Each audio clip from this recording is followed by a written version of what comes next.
सिद्धि साधना पता कैसे होती है? वचन वचन यमुना के नाम पे 1.25 साल में आएगा 100 करोड़। 1.25 साल में आएगा 100 करोड़। दिल्ली में जाओ, ऐसा कोई घर नहीं जिसके घर में कम 20-22 भूत नहीं है। वो देवता है, वो बलि नहीं लेगा। माँ काली के नाम पे बकरा, मुर्गा, सुअर, बोले महाकाली को काट रहे हैं, महाकाली की साधना, महाकाली की साधना। आप कामाख्या जाओगे, कामाख्या में बलि क्या है? तो बलि जाती है, कामाख्या को नहीं जाती है। तो जो व्यक्ति की डेथ होती है उसका प्रोसेस है कि पहले 45 डेज, 1.25 महीना वो प्रेत बनेगा, कंपल्सरी है। जो पाखंडी बाबा हैं, ज्ञान पूरा नहीं है, उन्होंने साधना से डराना शुरू कर दिया। जैसे उज्जैन के महाकाल हैं, वहां पे बोलते हैं कि महाकाल स्वयं है। जो पुजारी उधर डेली पूजा करता है उस पर भी सिद्धि होगी महाकाल की। वहां पे कोई दरबार लगाया जा रहा है भूत प्रेतों को बांधने का, क्योंकि उनको खुद को मालूम है हमारे पास कुछ नहीं है। लोग पागल होके मतलब इतने पैसा देके उसको टच करना चाहते हैं, हमको शक्ति मिल जाएगी। रुद्रनाथ जी, स्वागत है आपका हमारे इस पॉडकास्ट के अंदर। आज हम आपसे बहुत सारी चीज़ सीखने वाले, बहुत सारा ज्ञान लेने वाले हैं। मैं भी लूँगा, हमारी ऑडियंस भी लेगी। तो पहली बात तो सबसे यही है कि जो मैं शुरुआत करना चाहूँगा आपके साथ, क्योंकि हम लोगों से बात करते हैं, बट लोगों को कहानियाँ सुनाते हैं कि किसी के साथ ऐसा हुआ ऐसा हुआ। अभी कई बड़े बड़े यूट्यूबर्स हैं जो ये बोलते हैं कि भूत नहीं होते, आप भानगढ़ चले जाओ भूत नहीं दिखता, ये होता है। तो सबसे पहले बात करूँगा कि आपका कोई ऐसा पर्सनल एक्सपीरियंस हो ऐसा किसी एंटिटी का जिसने एक बार तो आपको भी डरा के रख दिया हो। मेरे जीवन में देखो, जो तंत्र प्रैक्टिस करता हूँ मैं, साधनाएं करवाता हूँ, जब भी लोग तंत्र से पीड़ित आते हैं तो मुझे लगता है कि मैं हर महीने 50 से 60 केस सॉल्व करता हूँ। पोजीशन के, भूतों के, इन सब के, भूतों के, प्रेतों के, जिंदों के, जिनके ऊपर एंटिटियाँ हैं, जिनके घरों पे काला जादू किया गया है, 3 पीढ़ी से किया गया है। ऑलरेडी ऐसे भी लोगों से मैं डील करता हूँ जिनके घरों में कुछ तंत्र पद्धति से पूजा होती है लेकिन वो काला जादू है। अच्छा। उनको लगता है तंत्र है लेकिन काला जादू। तो उनके घरों में एक पीढ़ी दूसरी पीढ़ी के बाद वो एंटिटी उनको परेशान करने लग जाती है। ऐसा होता है कि मतलब कोई एंटिटी आपके घर में है और वो बहुत सालों से छुपी हुई है, मतलब जैसे आप बोले कि पीढ़ियों के बाद, तो वो पीढ़ियों से परेशान कर रही है, 1-2 पीढ़ी शांत रही और फिर सही टाइम आने पर वो उसको परेशान कर रही है। तो ये इसमें क्या है, गौड़ बंगाल की कुछ शक्तियाँ होती हैं। गौड़ बंगाल में जाओगे तो वहाँ पे पहले साधक बहुत हुआ करते थे, तो वो हमेशा तंत्र में प्रैक्टिस करते थे, काले जादू में प्रैक्टिस करते थे। जब उन्होंने अपना शरीर छोड़ा या उनकी प्रैक्टिस पूरी हो गई तो उन्होंने मतलब किसी ने देव का रूप नाम देव धारण किया या कोई ब्रह्म राक्षस बने, ब्रह्म देवता बने, ठीक है ना, काले जादू में वो यूज लगे। अब धीरे धीरे क्या होने लगा कि लोग क्या कर रहे हैं, उनकी पूजा पाठ करने लगे। अच्छा। उनको साधने लगे, उनकी साधना मतलब लालच, बस कि उसने सिद्धि करी है, ये मेरा काम ऐसा कर देगा। आज भी हमारे भारत में सबसे प्रचलित स्टोरी है कि कोई भी जाएंगे, एक होता है जिन्न, एक होता है जिंद। जो जिन्न होता है वो मुस्लिम एंटिटी हो गई और जिंद होता है वो हिंदू एंटिटी हो गई। तो जिंदों की बड़ी प्रचलित स्टोरी रही है हमारे भारत में हमेशा। मेरे साथ भी मतलब बहुत सारे जिंदों की स्टोरी रही है। मैंने तो पहले एक तो जो जिंद बाबा के मंदिर होते हैं ये वही वाले हैं? वही होते हैं जो साधक होते हैं, और साधक जब अपना शरीर छोड़ते हैं तो वो जिंद बन जाते हैं। अच्छा। तो अभी उनकी स्टोरी इतनी प्रचलित होती है कि उन्होंने अपना हाथ ऐसे किया तो उन्होंने कोई मिठाई दे दी या कुछ वस्तु लाके दे दी। या देखो, अब जिन्न की स्टोरियाँ सुनी होंगी आपने, हमारे पूर्वजों में भी सुनी है, और ऐसे हमारे भारत में कम से कम ज़्यादा नहीं होंगे तो हिंदुओं में SC ST OBC और राजपूत, इनमें, और पंडितों में भी कुछ हद तक मैंने केस देखे हैं, उनमें 80% लोग जिंदों की पूजा करते हैं। अच्छा। अब पहली पीढ़ी ने जिंद की पूजा करी, उसको साधने की विधि पता थी, उसको भोग पता था। दूसरी पीढ़ी को उसको सौंपने से पहले उसकी डेथ हो गई। अब वो एंटिटी क्या करेगी, दूसरी पीढ़ी को परेशान क्यों करेगी? क्योंकि मेरी पूजा कर। और जब पूजा करने के लिए इंस्टेंट करेगी, उसको परेशान करेगी और वो पूजा नहीं करेगा तो फिर उसकी ज़िंदगी में समय चालू होता है भटकाव का। फिर वो बाबाओं के पास, भोपाओं के पास, ओझाओं के पास जाना शुरू करते हैं, सर हिलाना शुरू करते हैं, ठीक है, और बीमार रहना शुरू करते हैं। उनका जो मार्ग है, जो उनकी सफलता जिस पे जाना चाहिए, एजुकेशन पे या उनकी नौकरी पे, बिजनेस पे, उसको छोड़ के फिर यही सब चीज़ों पे चालू करते हैं। उन लोगों को लोग पागल भी समझ लेते हैं, कभी मानसिक रोगी भी समझ लेते हैं। और ऐसे लोग में 50% मानसिक रोगी भी होते हैं। और ऐसे ही तुमको जिंदगी की स्टोरी मैं बताऊंगा जो मैंने 2 दिन पहले ही सॉल्व की है अभी। अच्छा। हाँ 2 दिन पहले सॉल्व किए। अभी मेरा आगरा में शिविर चल रहा था, धूमावती बगलामुखी संपुटित बीर बुला की मसान साथ। अच्छा। तो आगरा में एक देवता है, उसका नाम है बीर बुला की मसान। यमुना पे उसका एक मंदिर है, यमुना घाट पे, हाथी घाट बोलते हैं। और वहीं पे उसका एक कमाल खां सैयद दरगाह है, उसके अंदर उसका मंदिर है। और वहाँ पे ही वो सुअर की कलेजी, दारू का भोग, लौंग प्रसाद लोग देते हैं और फिर मजार में भी जाते हैं और वहाँ पे भी जाते हैं। मतलब वो एक ऐसे मुस्लिम देवता के साथ में पूजता है जो अंदर मजार है। और पूरे हिंदुस्तान में आप देखोगे तो हिंदू मुस्लिम का दंगे हैं, हिंदू मुस्लिम पे झगड़े हैं, ठीक है। अभी हम लोग राम मंदिर पे भी इतने सालों 92 से उसकी कोर्ट में लगे गए।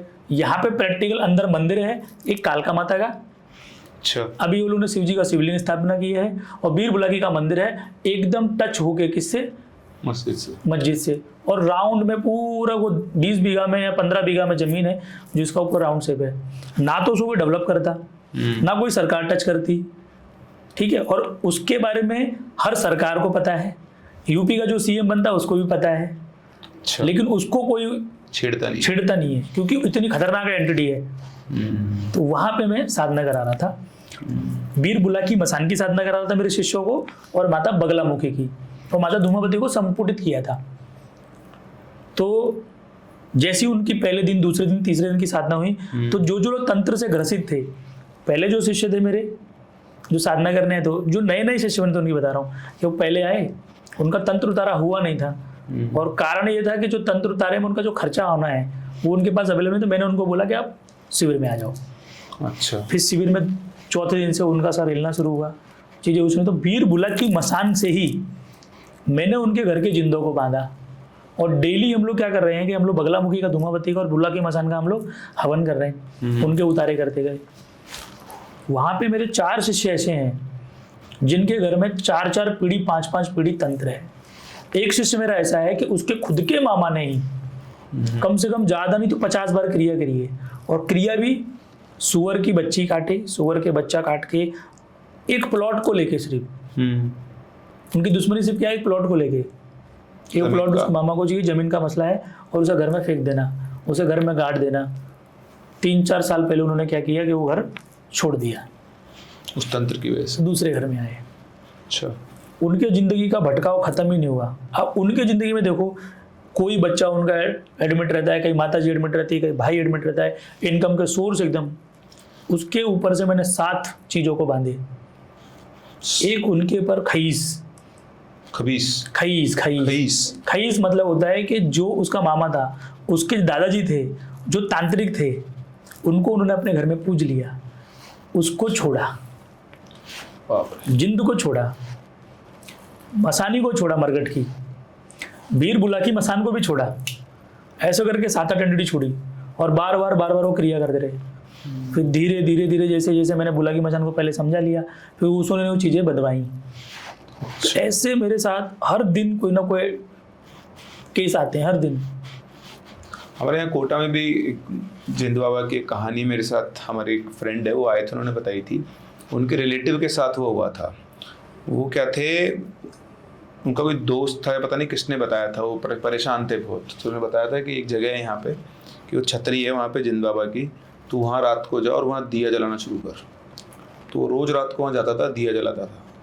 कुछ दिनों के बाद वहाँ पे उसको जिंद बाबा दिखाई दिए और उन्होंने पूछा भाई क्या चाहिए तेरे को? तो बोला मेरे को पैसा, मतलब व्यापार में वृद्धि चाहिए, मेरा बहुत गरीब हुई है। तो बोला ठीक है, तो हर शनिवार को रात को 12 बजे या एक समय था 12:15 बजे का कि मेरा दिया जलाएगा आके, और ये बात तो किसी को बताएगा नहीं, बाकी तेरे जीवन में कोई कमी नहीं रहेगी। और हुआ भी ऐसा ही, जिस धंधे में हाथ डाले वो ऊपर जा रहा है हर रात को। लेकिन वो किसी को बताए बिना रात को जाते थे, 2-3 घंटे में ही रुक के दिया जला के बैठ कर वापस आया करते थे। और कई साल गुजर गए तो बीवी जो थी वो बोली कि तुम कहाँ जाते हो हर शनिवार को? बोले नहीं बता सकता। बोला नहीं तुम्हारा चक्कर चल रहा है किसी न किसी से। बोले भाई चक्कर वक्कर नहीं चल रहा तो कैसी बात कर रही है, मेरे को तो समय ही नहीं है। बोलते नहीं तुम आज मुझे बताओगे कि तुम कहाँ जाते हो, वरना मैं घर छोड़ के जा रही हूँ। जैसे करके उन्हें मजबूर हो गए, बोले कि भाई मैं तो ऐसे ले जाता हूँ, इसलिए जाता हूँ। अब वादा टूट गया, और वादा टूटते ही आप मान लो 3 महीने के अंदर वो ख़त्म हो गए। तो कोटा में तो हमारे यहाँ जिंद बाबा का मंदिर भी है। तो मेरा मतलब जो क्वेश्चन है अगला वो ये कि क्या ये जिंद बाबा वही जिंद बाबा जिनकी हम बात कर रहे हैं? जो मैंने अभी जो बताई वैसे ही जिंद होते हैं। आपने जैसे स्टोरी बताई, एक जयपुर की स्टोरी है। अच्छा। हमारे भारत में टॉप 100 कंपनियों के एक ओनर, अच्छा, जिनका बिजनेस है, मैं आपको बता दूंगा, नाम नहीं बता रहा उनका, लेकिन उनका बिजनेस है साबुन बनाती है फैक्ट्री। अच्छा। उन्होंने क्या किया कि उनको धन चाहिए था, छोटी सी फैक्ट्री थी, मतलब बहुत ज़्यादा नहीं था, घर पे मैन्युफैक्चरिंग करते थे और घर घर पे जाके वो बेचते थे सरफ सामान जैसे जो होता है, घर घर बेचते थे। एक बाबा मिला, बाबा मिलने के बाद बोला कि इतना परेशान है तू, मैं तेरे को एक जिंद बाबा सिद्ध करा देता हूँ, तेरे बिजनेस को ग्रोथ करेगा। वो भी किया, 41 दिन की उन्होंने पीपल के ऊपर एक साधना बताई, वो जिंदों को मिल गया। अब वो जिंद उनको हर एक गाइडेंस करता था, उनको बिजनेस को बड़ा बढ़ा के मतलब जो व्यक्ति शायद मुझे लगता है 1-2 हज़ार का उस समय पे उसके पास संपत्ति होगी, वो नहीं बोल के उसके बाद 20-30 हज़ार करोड़ की संपत्ति हो गई। अब उस जिंद को लेकर वो परेशान हो गए। रियल स्टोरी, एकदम रियल स्टोरी। और वहाँ के ऐसे लोग हैं ना, मतलब वहाँ के लोग ये प्रचलित स्टोरी जानते भी हैं। परेशान इसके लोग हैं कि भाई अब ये नहीं चाहिए, इतना इनफ धन हो गया है, अब इनको छोड़ना चाहिए, अब विसर्जन करने की विधि नहीं पता है, क्योंकि उनके वो फॉलो करने पड़ते हैं। हाँ, फॉलो करने पड़ेंगे, आगे पीढ़ी में फॉलो करने पड़ेंगे। एज हो गई उनकी 70 ईयर्स की, बहुत योगियों के पास गए, जिस बाबाओं के पास जाते थे वो जिंद उस बाबा को मारता था उठा के। अच्छा। और हिंदुस्तान में 90% ऐसे बाबा हैं जो जिंदों से मार खाते हैं, भूतों से मार खाते हैं, मसानों से मार खाते हैं, क्योंकि उन्होंने सिद्धि साधना नहीं कर रखी ना, मार रहेंगे। वो पूरे हिंदुस्तान में परेशान हो गए उस समय में। फिर हमारे ही संपर्क के गुरुजी महाराज जी बड़े सिद्ध योगी हैं, वो अपने राजस्थान से ही, उनके पास उनका नाम सुना के तो गए, और जाने के बाद वो माता धूमावती और बगलामुखी माँ तारा के साधक हैं। अच्छा। मतलब उन्होंने अच्छी साधनाएं, बहुत अच्छी साधनाएं करी हैं, और सिद्ध उपासक हैं, मतलब 60 के दशक के उपासक हैं। 1960 से उन्होंने साधनाएं चालू करी। अच्छा। तो वो अच्छे होंगे, और 90 के दशक की ये बात है। मुझे इसके लिए पता है कि मैंने उनके साहित्य में रह के साधनाएं करी हैं। अच्छा। हाँ, उनके पास गए, वो जिन एकदम प्रत्यक्ष खड़ा हो गया उनके सामने। अच्छा। ओके। बोलता है इसने मुझे सिद्ध किया है, वचन लिया है, मैं इसको छोड़ के नहीं जाऊंगा। आप पावरफुल हो, मैं आपके ऊपर कुछ कर नहीं सकता, इसीलिए मैं आपको प्रत्यक्ष ही आपको पूरी मैटर बता रहा हूँ। उस जिंद का छुटकारा उन्होंने ऐसे किया कि जिंद को बोला कि भाई छोड़ना पड़ेगा तुझे बता तुझे क्या चाहिए। सही बात।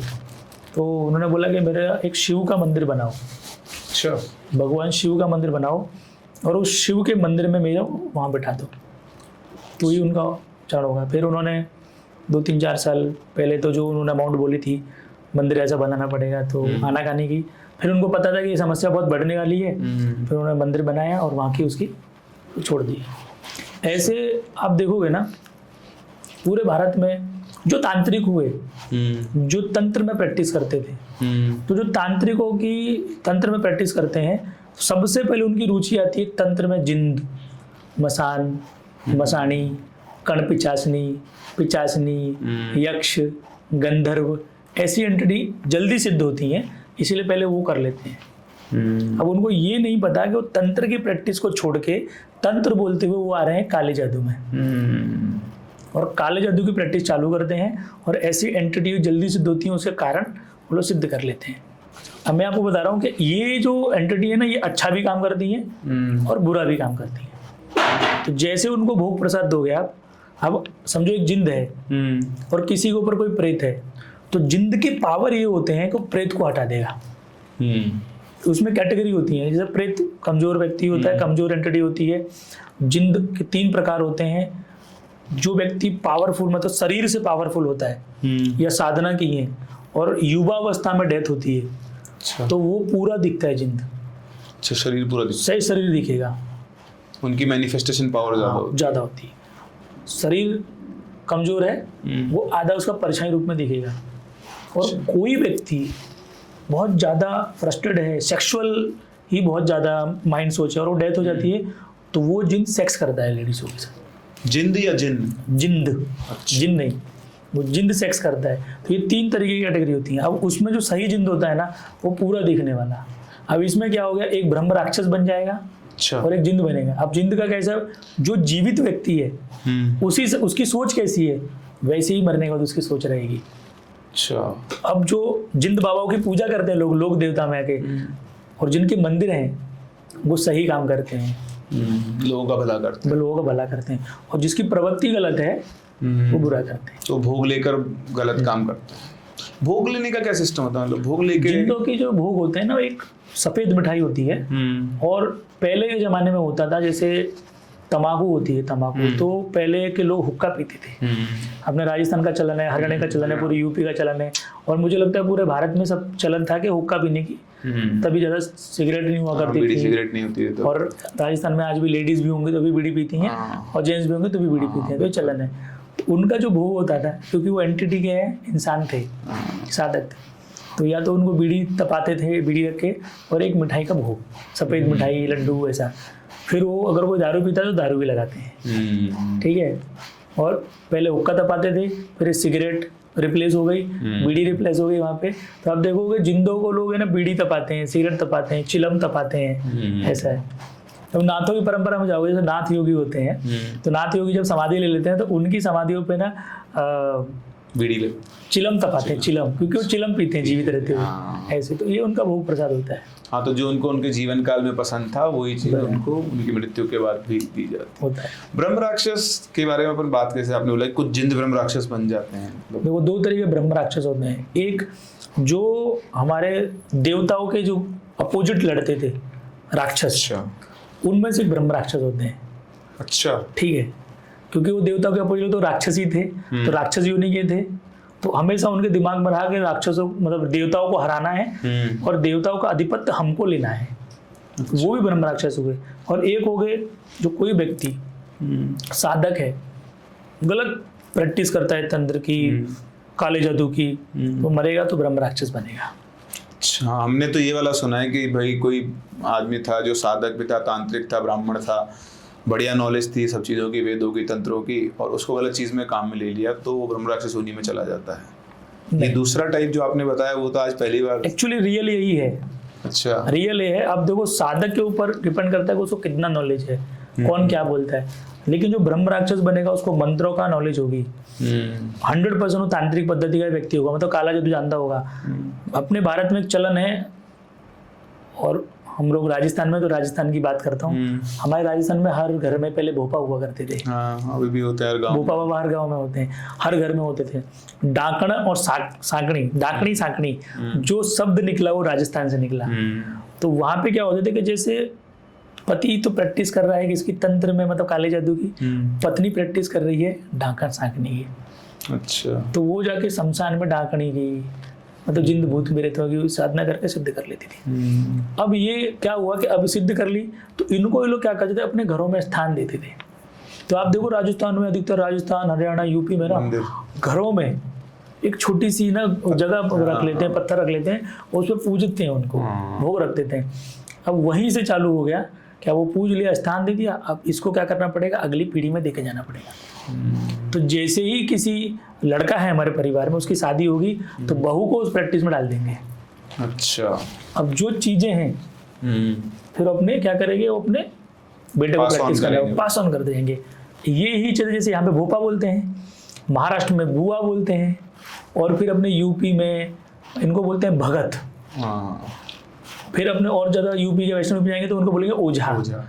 बिहार साइड, बिहार में ओझा बोलेंगे। अब ये क्या करते हैं, इनका यही काम है कि तंत्र की प्रैक्टिस करते हैं, लोक देवताओं की प्रैक्टिस करते हैं, जो इनके रीजनल लोक देवता होते हैं, जैसे गांव देवी हो गई, चामड़ हो गई, भूमिया जी हो गई, इनकी करते हैं। ठीक है, महाविद्या पर तो कोई जा ही नहीं पाता, तंत्र पे तो जा ही नहीं पाता। इनको लगता मैं तांत्रिक हूँ, मैं भगत हूँ। अब इनमें देखना, इनका पूजन विधि राक्षस तो की तरह से होती है।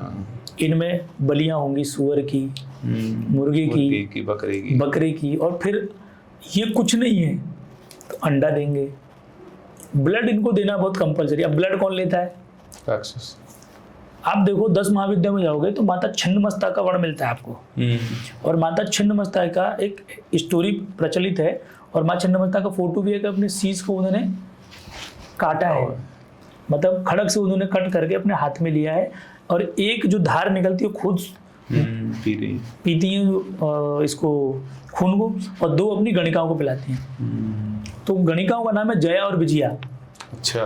तो वो राक्षस प्रवृत्ति की थी और माँ के शरण में आई, और उन्होंने बहुत मतलब माँ ने तो उनको करुणा प्रेम दिया, और उन्होंने एक दिन बोला कि हमको जो विपासना है, हमको जो प्यास है वो रक्त की है, अब हमको रक्त चाहिए। तो वो जानवरों को देखने लगी मारने के लिए कि हिरन का पी लें क्या इसका पी लें। माँ छिन्नमस्ता देखी तो उन्होंने बोले देखो मैं तो नहीं पीने दूंगी किसी का, बोला हमको रक्त की ही प्यास है, तो आप हमारी प्यास को कैसे बुझाओगे।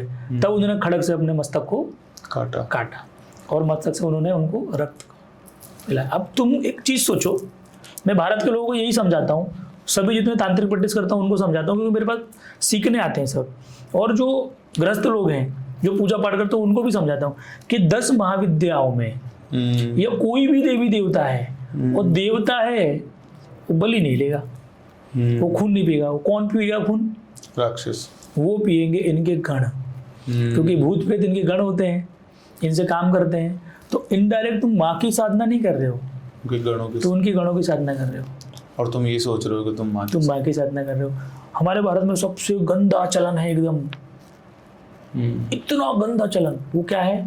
माँ काली के नाम पे बकरा, मुर्गा, सुअर, बोले महाकाली को काट रहे हैं, महाकाली की साधना, महाकाली की साधना। महाकाली का ही पाठ कौन है? छिन्नमस्ता है। 10 महाविद्या महाकाली से बनी है। कोई भी देवी ये नहीं चाहेगी कि जो प्रकृति को जिसने बनाया है, एक जीव को बनाया है, एक जंतु को बनाया है, किसी जानवर को बनाया है, मनुष्य को बनाया है, उसको वो ग्रहण करे। कभी भी इस दुनिया में मुझे नहीं लगता कि कोई माँ अपने बच्चे को ग्रहण करेगी, वो नहीं करेगी। अब राक्षस लोग पहले से ही तामसिक भोजन करते थे, तो उनका भोजन है जिस तरीके का, जैसे शेर है, अब शेर को आप डाल दो घास खा ले, नहीं खाएगा, लेकिन रहता माँ के साथ में ही है। तो इनका क्या है कि देखो, आप बोल सकते हो कि पृथ्वी पे एक जीवन चक्र है, उसको तुम एक्सेप्ट कर सकते हो, लेकिन ये एक्सेप्ट नहीं कर सकते हो कि पूजा में आपके तामसिक बढ़ेगा। हाँ, अगर हिंदुस्तान के तांत्रिक या हिंदुस्तान के पुजारी थोड़ी सी बुद्धि रखते हैं तो वो डिफाइन करें पब्लिक को कि मैं माँ की साधना करता हूँ, महाकाली की, महाकाली को रक्त नहीं लगता, और उनकी गणिकाएं साथ में बैठती हैं, तो रक्त उनको देना पड़ता है। जैसे तारापीठ है, तो तारापीठ में आप जाओगे तो हमें मछली का भोग देना पड़ता है। माँ का क्या काम है मछली खाएगी? आप कामाख्या जाओगे, कामाख्या में बलि का है, तो वहां पे लोगों को डिफाइन करना चाहिए, वहां के साधकों को डिफाइन करना चाहिए, हिंदुस्तान की पब्लिक को बताना चाहिए कि जो बलि जाती है कामाख्या को नहीं जाती है, ये जाती है गणों को। सही बात। लेकिन हिंदुस्तान का दुर्भाग्य एक चीज ये है, बड़ी डीप आपको बात बता रहा हूँ, मतलब हिंदुस्तान के लोगों को एक चीज समझना चाहिए, इतना दुर्भाग्य कि ना ही इस बात पे कोई अखाड़े के साधु बोलेंगे। सही बात। ठीक है, जो उनका कर्तव्य, आप समाज के लिए बने हो ना। जब बुद्ध समाज के लिए ज्ञान लेके आए तो बुद्ध ने ज्ञान दिया, महावीर समाज के लिए ज्ञान लेके आए तो उन्होंने समाज को समझाया। ठीक है ना। महापुरुष का काम ये क्या है कि आप जब ज्ञान अर्जित करते हो तो वो जो समाज अगर भटक रही हो उसको आपको ज्ञान देना है। बोलने से बचते हैं इस मुद्दों के ऊपर, क्या क्यों बोले हैं, क्या बताएं, क्या क्यों बताएं। पर ये बहुत अच्छा, मतलब बहुत लॉजिकल एक्सप्लेनेशन आपने, मतलब मैं खुद जब आप सुन रहा हूँ तो मैं समझ में रहा है कि हाँ बिल्कुल सही बात है, बहुत लॉजिकल सी बात है। इन चीज़ों के ऊपर लोग डिस्कस करते हैं बट इनका सही लॉजिकल आंसर लोगों को नहीं मिलता है। अपन यहाँ आई गए तो एक और बात करते हैं इस बारे में कि तंत्र और काला जादू, भाई लोगों के लिए जितना मैं समझता हूँ, जितने लोगों से मिला को देखा, सबको लगता है कि तंत्र और काला जादू एक ही चीज़ है। आप बताइए इनमें क्या डिफरेंस है? देखो, एक क्षेत्र जो गौड़ बंगाल पे बिहार आधा, कोलकाता, असम और ढाका बंगाल, जो वेस्ट बंगाल बन गया अलग कंट्री, बांग्लादेश, ये था एक तंत्र का गढ़। अच्छा। तो 64 योगिनियों का मंदिर आपको मिलेगा, तंत्र की यूनिवर्सिटी मिलेगी बिहार में। अच्छा, ये मध्य प्रदेश में भी तो है 64 योगिनियों का एक मंदिर, वो बनाया होगा। अच्छा, सो कॉपी किया होगा। जो रियल वाला मिलता है 64 देवनी का, वो बिहार में मिलता है। तो ये एक गढ़ था क्या तांत्रिक प्रैक्टिस करने का और काले जादू को प्रैक्टिस करने का, दो चीज़ें अलग अलग हैं। तो इसमें क्या था कि हर कास्ट का व्यक्ति, हर जात का व्यक्ति जाके तंत्र प्रैक्टिस करते थे। इसका कारण एक और था कि हमारे जो भारत में ना कास्टिज्म ज़्यादा थी, तो जो वैदिक परंपरा से पूजा सीखना भी चाहते थे उनको नहीं बताएंगे तो वो चले जाते थे तंत्र को सीखने के लिए। ठीक है, अब समझो असम गए, अब असम में कोई उनको जो गुरु मिला, वो गुरु समझो गोरखनाथ थे, तो गोरखनाथ ने काला जादू भी डिफाइन किया है और नाथ संप्रदाय को भी डिफाइन किया है। तो गोरखनाथ के गुरु, उनका नाम मच्छिंद्रनाथ, और मच्छिंद्रनाथ की पत्नी का नाम था मैनाकनी। अच्छा। तो मैनाकनी की 5 सेविकाएं हुई, उनके गुरु भी अलग अलग हुए लेकिन 5 सेविकाएं हुई। उसमें था एक था सुआ पंखनी नाम था। अच्छा। जो गौड़ बंगाल की मसानी बोली जाती है। एक का नाम है नथिया चौकी। नथिया चौकी जो बहुत प्रचलित है यूपी हरियाणा बिहार में, मतलब बहुत प्रचलित है, नथिया चौकी देवी बोलते हैं। एक है लूना चमारी। हाँ, लूना चमारी के बारे में तो बहुत सुना है लोगों। और एक है आंसू मैत्रानी। अच्छा। और एक है आंसू नटनी। ये 5 देवी हुई, और ये 5 ही देवी क्या करती हैं, गौड़ बंगाल में जो सुनते हैं कि आदमी को बंदर बना देना, आदमी को कुत्ता बना देना, आदमी को गधा बना के रख लेना, ठीक है, ये करती थी। और इन्होंने ये, अब इन देवियों को आप देखना, ये थी काला जादू वाली। अच्छा। ठीक है, लेकिन इनके पास कैसा था कि काला जादू भी ये कर सकती थी और आदमी को मतलब जैसा भोग दोगे वैसा काम करेंगी। आप इनसे सात्विक काम भी करा सकते हो, अच्छे काम भी करा सकते हो, बुरे काम भी करा सकते हो। तो फिर तो मतलब ये तो मतलब साधक के कंट्रोल में हो गई एक तरीके से। अब ये तो मैं आपको काला जादू बता रहा हूँ, लेकिन अब तंत्र पे आते हैं। ये थोड़ा सा मैं डिफाइन किया वो काला जादू, फिर इसमें मैं और भी डीप में बताऊंगा। तंत्र पे आते हैं। तंत्र एकदम सात्विक शुद्ध। तंत्र का काम है रसायन क्रियाएं करना। एग्जाम्पल सोचो कि आपकी माँ जो कभी तंत्र को नहीं जानती, तंत्र शब्द ही नहीं सुना, और आपके लिए किचन में भोजन तैयार कर रही है। तो भोजन की पद्धति ये है कि पहले भाजी लाएंगे, उनको कटिंग करेंगे, तो उसमें यंत्र चाहिए, चाकू चाहिए। वेजिटेबल्स हैं, उनको कटिंग कर लिया, कटिंग करने के बाद फिर गैस को बनाया, वो यंत्र वो भी आ गया, टोप को रखा, फिर उसमें अपने मसाले डाले, उनको मिक्सअप किया, वो मतलब रेसिपी वो सब उनको क्या उसमें तंत्र मंत्र यंत्र आ रहा है, उन्होंने मिक्स किया, और मिक्स करने के बाद उसका फाइनल प्रोडक्ट निकाल के लेके आई। वो खाने में वो आपको बड़ा आनंद आता है। तो उन्होंने किया एक रसायन क्रिया, एक तंत्र क्रिया की आपके लिए। ठीक है, उसमें आप वो भोजन करोगे एकदम शुद्ध सात्विक और एकदम तंत्र पद्धति से।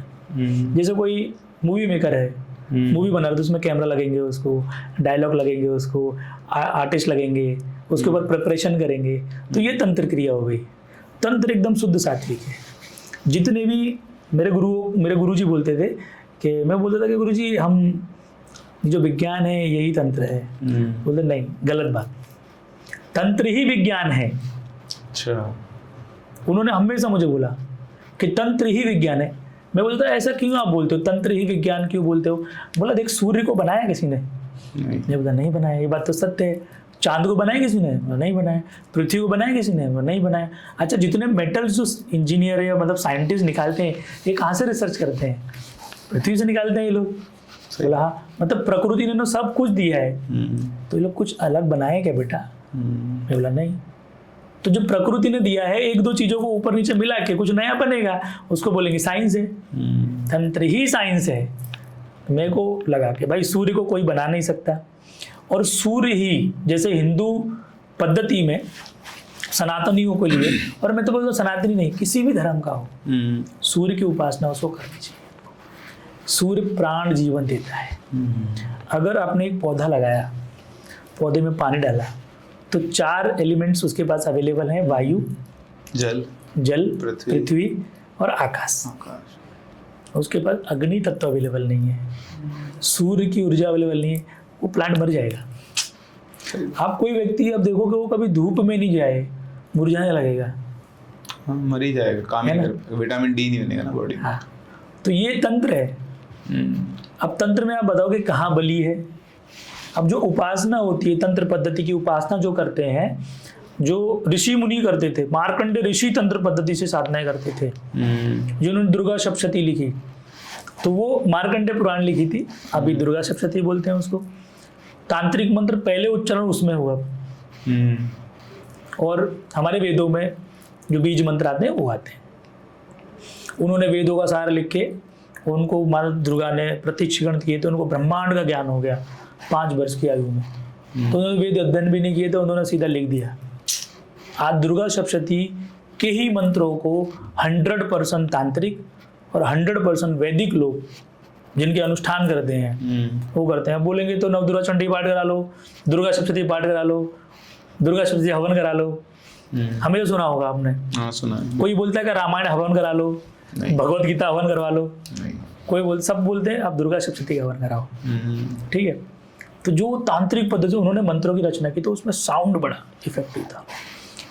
वहाँ पे जो साधनाएं होती हैं और जो वहाँ पे प्रैक्टिस होती हैं, जैसे हम श्री यंत्र पे आते हैं तो भारत में सब लोग श्री के साधक बहुत हैं, जो अपने आप को शुद्ध साधक बोलते हैं कि ये तो हम श्री यंत्र है, हम श्री विद्या की साधनाएं करते हैं। तो श्री यंत्र पे साधना करते हैं। एक माला होगी, प्राणपति से श्री यंत्र होगा, ठीक है। एक गुटिका होगी या गुटिका की आग की लकड़ी होगी, ठीक है ना, या जो भी उसमें साधना में गुरु बताएगा उस तरीके की चौकी लगा लेंगे घर में ही, 1.25 किलो चावल रख लेंगे, उसके ऊपर प्राण प्रतिष्ठा कर देंगे यंत्र को, और गुरु जी के द्वारा अगर प्राण प्रतिष्ठा माला है तो ठीक है, नहीं तो कोई बात नहीं, उसको प्राण प्रतिष्ठा खुद करेंगे। और जो विधि है बड़ी सिंपल विधि तरीके से करते हैं कि पहले गुरु का आह्वान कर लिया, गणपति जी का आह्वान कर लिया, उसके बाद भैरव जी का आह्वान कर लिया, उनकी एक माला जाप कर ली, गुरु मंत्र कर ली। अब जो साधना मंत्र गुरु जी ने दिया है 27 माला 108 माला जैसे उनको बताया वो जाप कर लिया। अंतिम में गुरु से प्रार्थना करी, भैरव जी से प्रार्थना करी, गणपति जी से प्रार्थना करी, उस दिन की साधना आपकी समाप्ति हो गई। अब बताओ तंत्र में कहाँ बली है, नहीं है, कहाँ काला जादू आ गया। और जो ओझा शोका औघड़ आप उनको देखो, दिन रात बलि कर रहे हैं, दिन रात बलि काटते हैं। तंत्र पद्धति से आप कर्ण पिचासनी की भी साधना कर सकते हो, तंत्र पद्धति से आप गंधर्व की साधना कर सकते हो, तंत्र पद्धति से आप मसानी की साधना कर सकते हो, तंत्र पद्धति से ही आपने अगर कोई मसान की साधना करनी वो कर सकते हो। तो मसान की साधना करेंगे तो जैसे भोग लगाएंगे तो तामसिक ही होगा। नहीं, अच्छा, पहले तो ये मसान कौन होते हैं आपको बताता हूँ। माता शीतला का नाम सुना होगा आपने। बिल्कुल। हिंदुस्तान में 100% लोगों के घर में शीतला माता पूजती है। पूरे राजस्थान में पूजती है, पूरे हरियाणा में पूजती है, पूरे यूपी में पूजती है, उत्तर भारत में तो पूरे हर पंडित के घर में माता शीतला की पूजन होती है। और माता शीतला का जो रूप है, माता शीतला कौन है, वो माता पार्वती का रूप है। तो उनका कनेक्टिविटी कहाँ से आ गई, शीतला का। हम गुड़गांव की मसानी की बात करेंगे, जो माता शीतला का एक मंदिर है गुड़गांव वाला। अच्छा, वहाँ पे 2 रूप है माँ के, एक तामसिक रूप है और एक सात्विक रूप है। ये वो माता शीतला बोलते हैं सेठ मसानी। क्या बोलते हैं? सेठ मसानी, सेठ मसानी, सेठानी। अच्छा, जैसे सेठ होता है तो सेठानी, तो सेठानी जो है वो मसानियों की रानी है। अच्छा, तो उसकी जो गणिकाएं हैं वो 360 मसानी है। उसमें क्या है, कुछ मसानी काली कुल की हैं और कुछ मसानी शीतला कुल की हैं। उसमें 2 कुल हैं, जैसे 10 महाविद्याओं में 2-3 कुल हैं। कुछ लोग श्री कुल बोलते हैं, फिर उसके बाद काली कुल बोलते हैं, फिर श्री अपना ये सात्विक कुल हो गया, ठीक है ना, 2 कुल। वैसे ही इसमें 2 कुल हैं। जो माता शीतला की गणिकाएं हैं वो माता शीतला का ही रूप दिखती हैं। अच्छा, और जो माँ काली की गणिकाएं हैं वो माँ काली जैसी दिखती हैं। तो अधिकतर मंदिर जो लोक देवताओं में मिलेंगे या मतलब कहीं गांव में मिलेंगे, जैसे बोलेंगे तुम्हारी कुलदेवी कौन है, कि मेरी कुलदेवी दिल्ली की कालका है। जो दिल्ली की कालका वो मसानी है तो स्पेशल बोलेंगे दिल्ली की कालका है। काली अगर तुम्हारी कुलदेवी तो काली तो सर्वत्र है। सही बात है। आप किसकी भी काली, मतलब कहीं की भी काली की पूजा करो। फिर देखो अपने राजस्थान में एक गंगापुर सिटी है, तो वहाँ पे केला देवी का मंदिर है। वो भी माँ काली जैसी दिखती है। अच्छा, तो वो केला देवी भी मसानी है। अच्छा, वो माँ काली नहीं है, काली नहीं है, माँ काली की गणिका है। तो ये कुल देवी में आती है मसानियाँ भी। अब इनके साथ में जैसे मसानी है, तो मैंने आपको एक बताया था कि मसान भी होते हैं। अब साधक है तो मेल में भी होगा, तो माता शीतला के 80 मसान हैं। अच्छा, ठीक है। वो शमशानों के राजा हैं, शमशानों में वास करते हैं। मसानी भी शमशान में रहती हैं, ठीक है। वो हो गए मसान। उनकी पूजा पाठ करो, सात्विक भोग भी ले लेंगे, माता शीतला के अंडर में करो। आप माता शीतला को संपुटित करके करो, सात्विक भोग लेंगे, आपसे लड्डू लेंगे, पेड़ा लेंगे, खीर पूड़ी हलवा ले लेंगे। ज़्यादा आपको कुछ बोलेंगे तो बोले मदिरा का भोग दे दो बस। बलि नहीं मांगेंगे, बशर्ते साधक जो मैंने साधना बताई उस पद्धति से कर रहा है।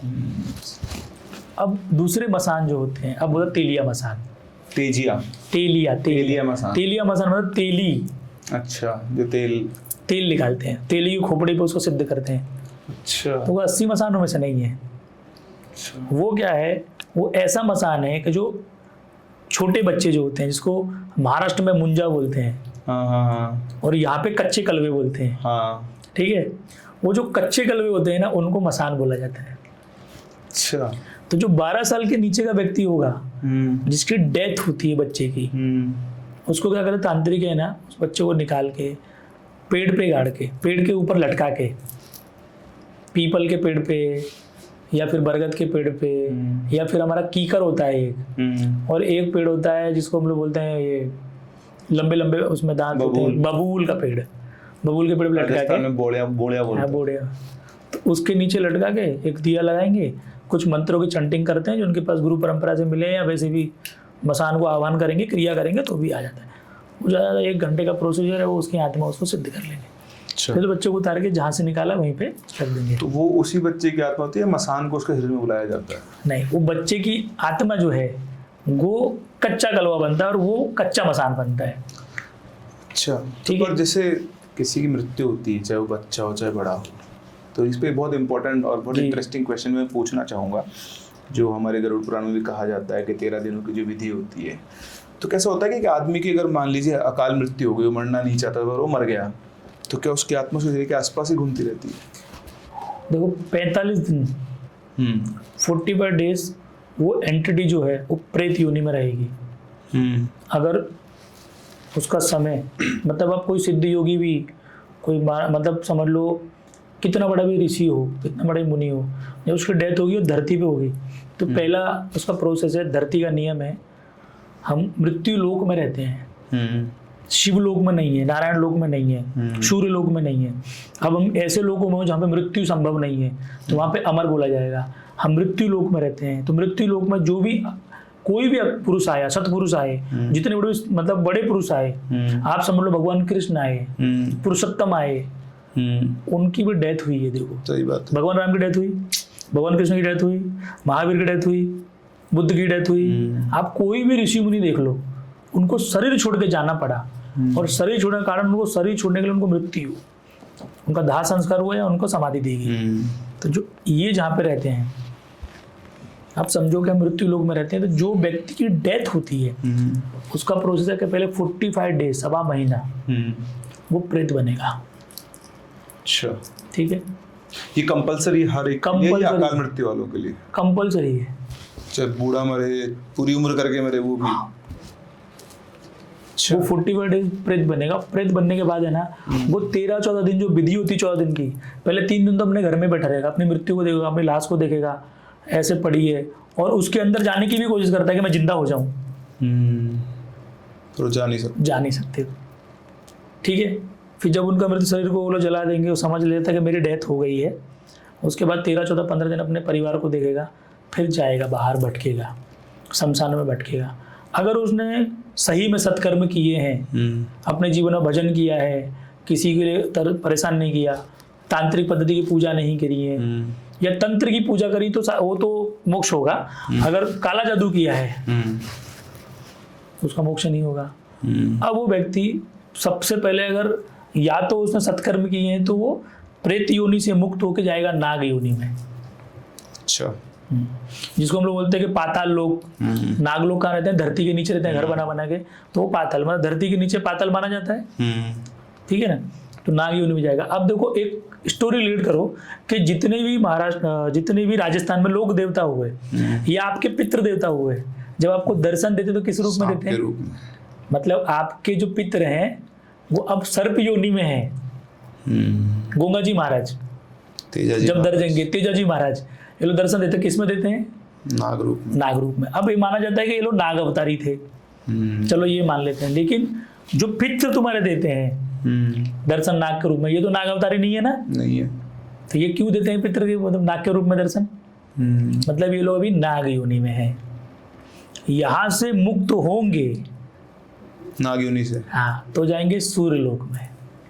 अच्छा, अब इनका रीवर्थ हो सकता है, अब ये लोग दूसरा जन्म ले सकते हैं।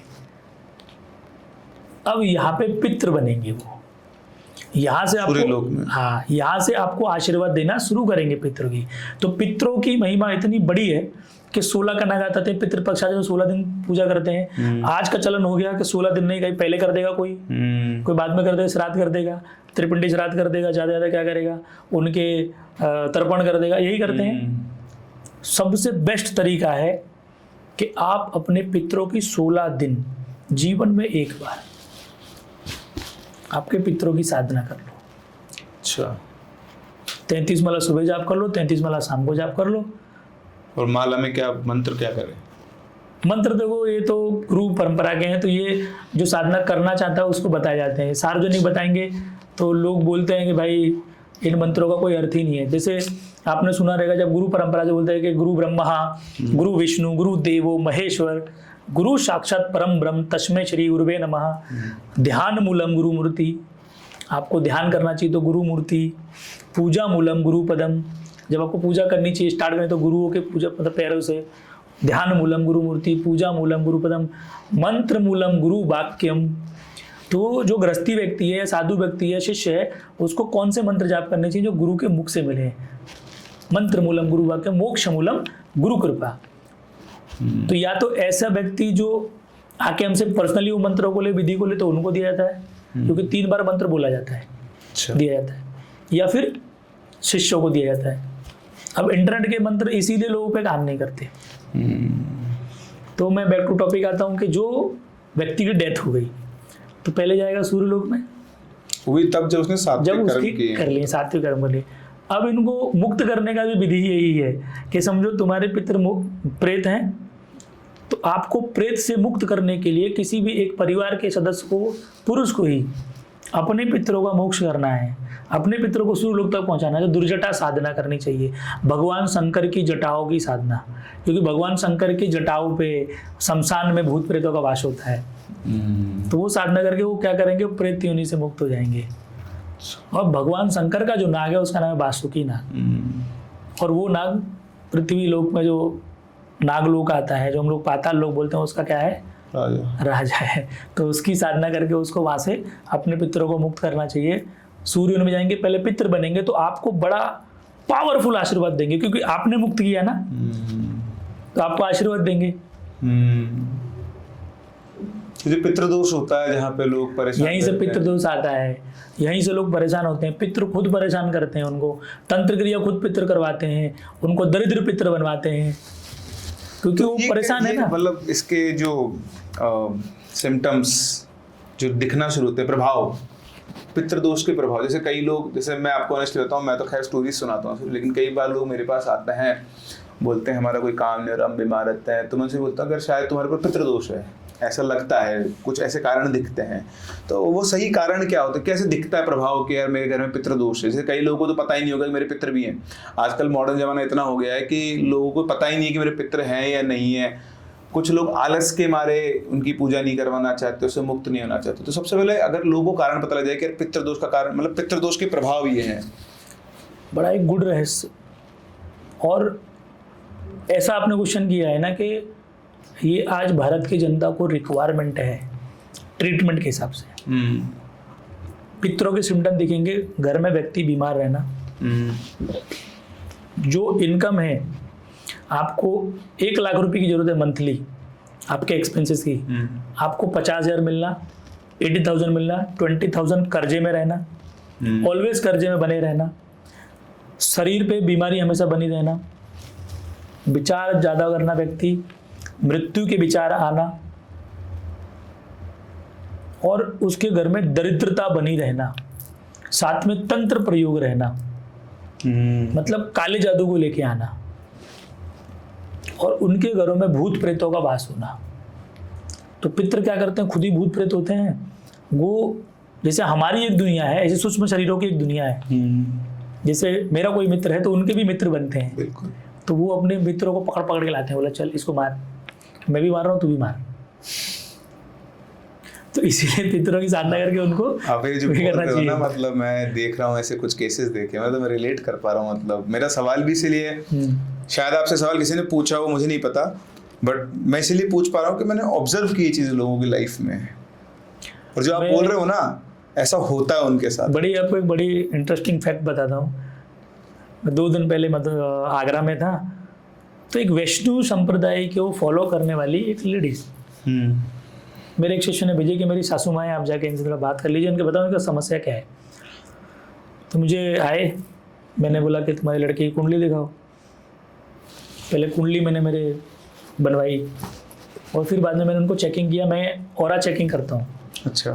ध्यान में जाके, और फिर मैं क्या करता हूँ कि लोगों के 3 पीढ़ी का चेकअप करता हूँ कि आपके घर में क्या समस्या है। मैंने उनको बताया कि तुम्हारे घर में पहले तो आपके पितृ अतृप्त हैं। पितृ दोष होना अलग बात है, अतृप्त होना अलग बात है। मतलब पितृ प्रेत योनि में है और भोजन भी नहीं मांग देते आप लोग, भूखे हैं और वही आपको परेशान करते हैं। इसका कारण ये हो सकता है कि आपका लड़का ड्रिंक करता होगा। बोले 100% करता है। दूसरा, मैंने लड़के का, आपके लड़के को ना स्त्रियों का मोह ज़्यादा होगा। बोलती 1,00,000% है। आपका लड़का इनकम में 0 होगा। बोलती हैं, बोलते मेरा लड़का बहुत टैलेंटेड है, बहुत पढ़ा लिखा है, लेकिन फिर भी वो पैसा का 0 इनकम सोर्सेज है। पत्नी को रोज मारना, घर में क्लेश रहना हमेशा, ये सब उसके सिम्टम थे।